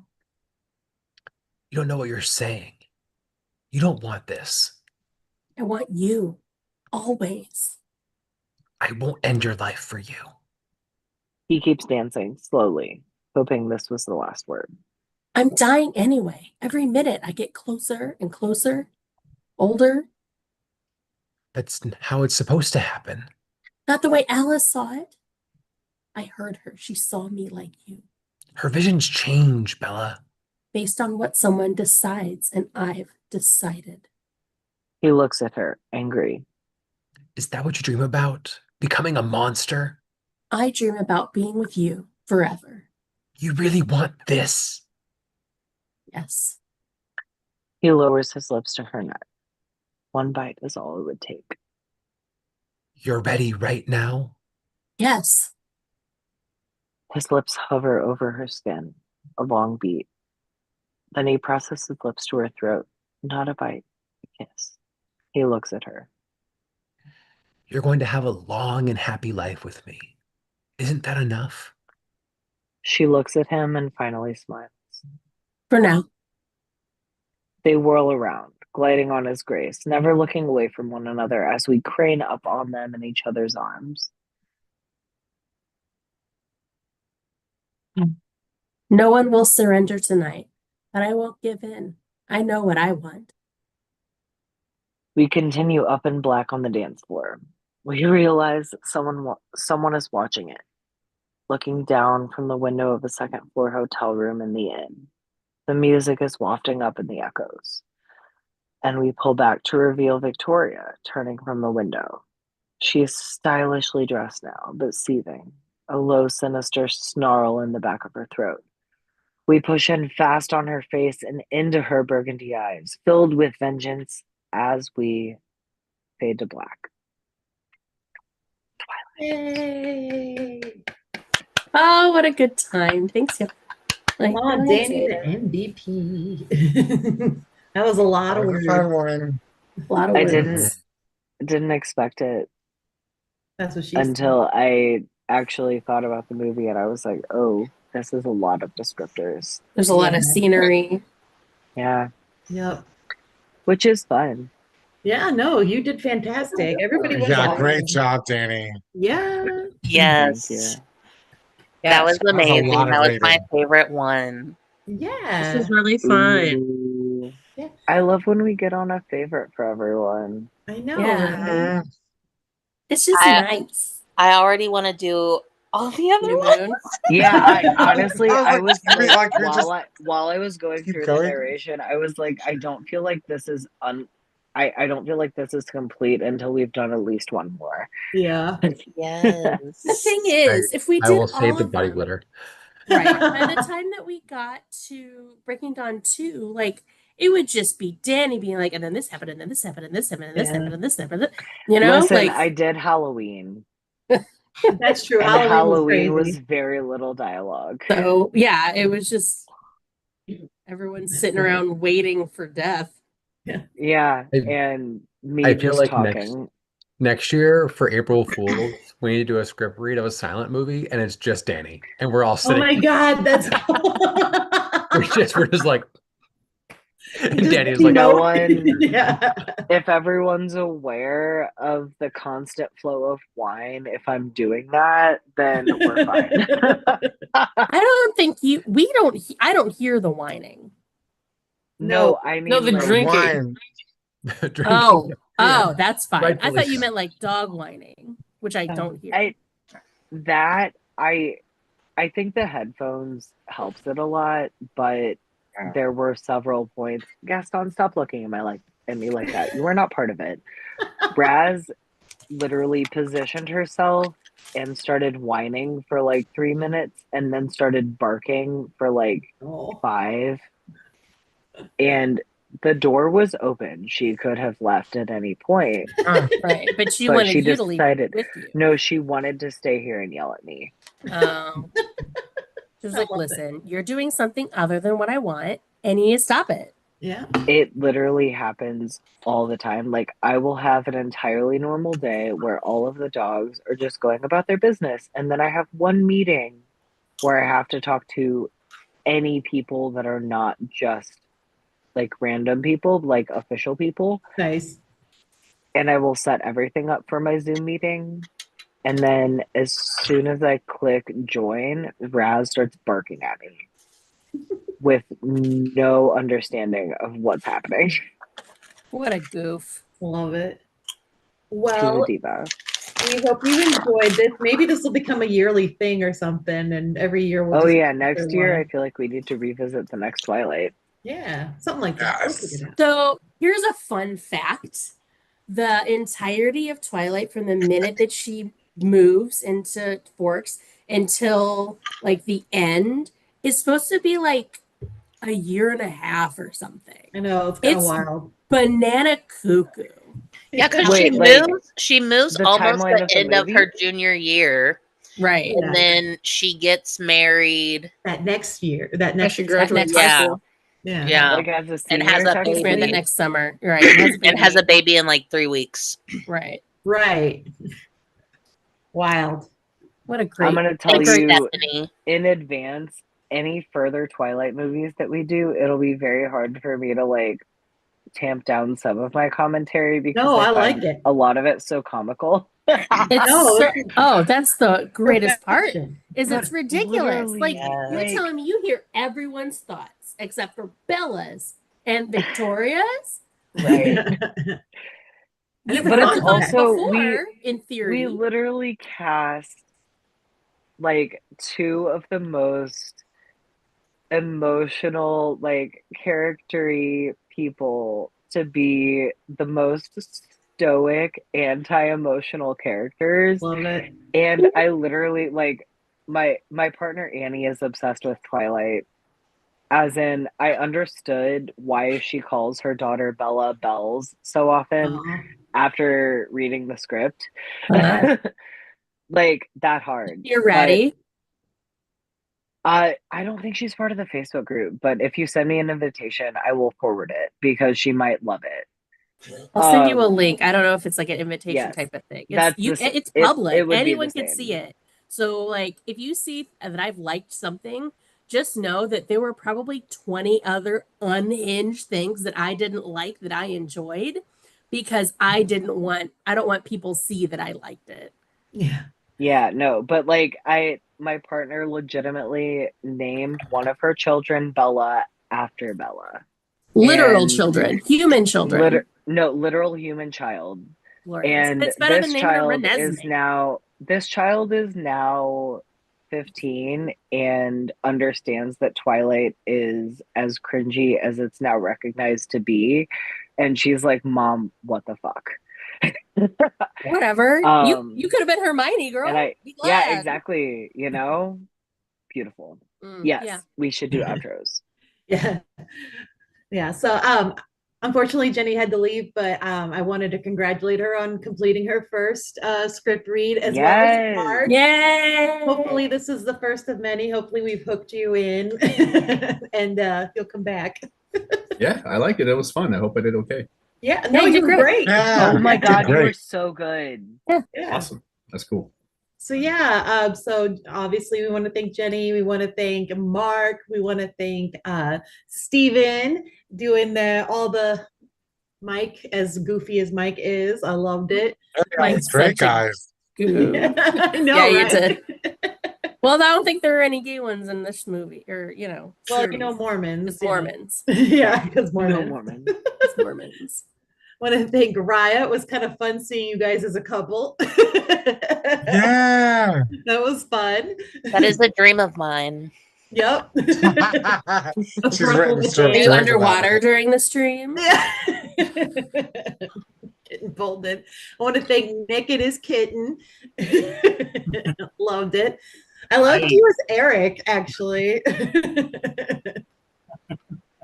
I tried to capture a bit of Eric's energy, but I am very much not that energy level. So No, you did great. I a little loved bit it. Also want to thank Kenna for being Jessica. And obviously Danny for the narration of a lifetime. And I love it. Sean/Dad for being our amazing Edward. Going to be washing my face until midnight. Yes.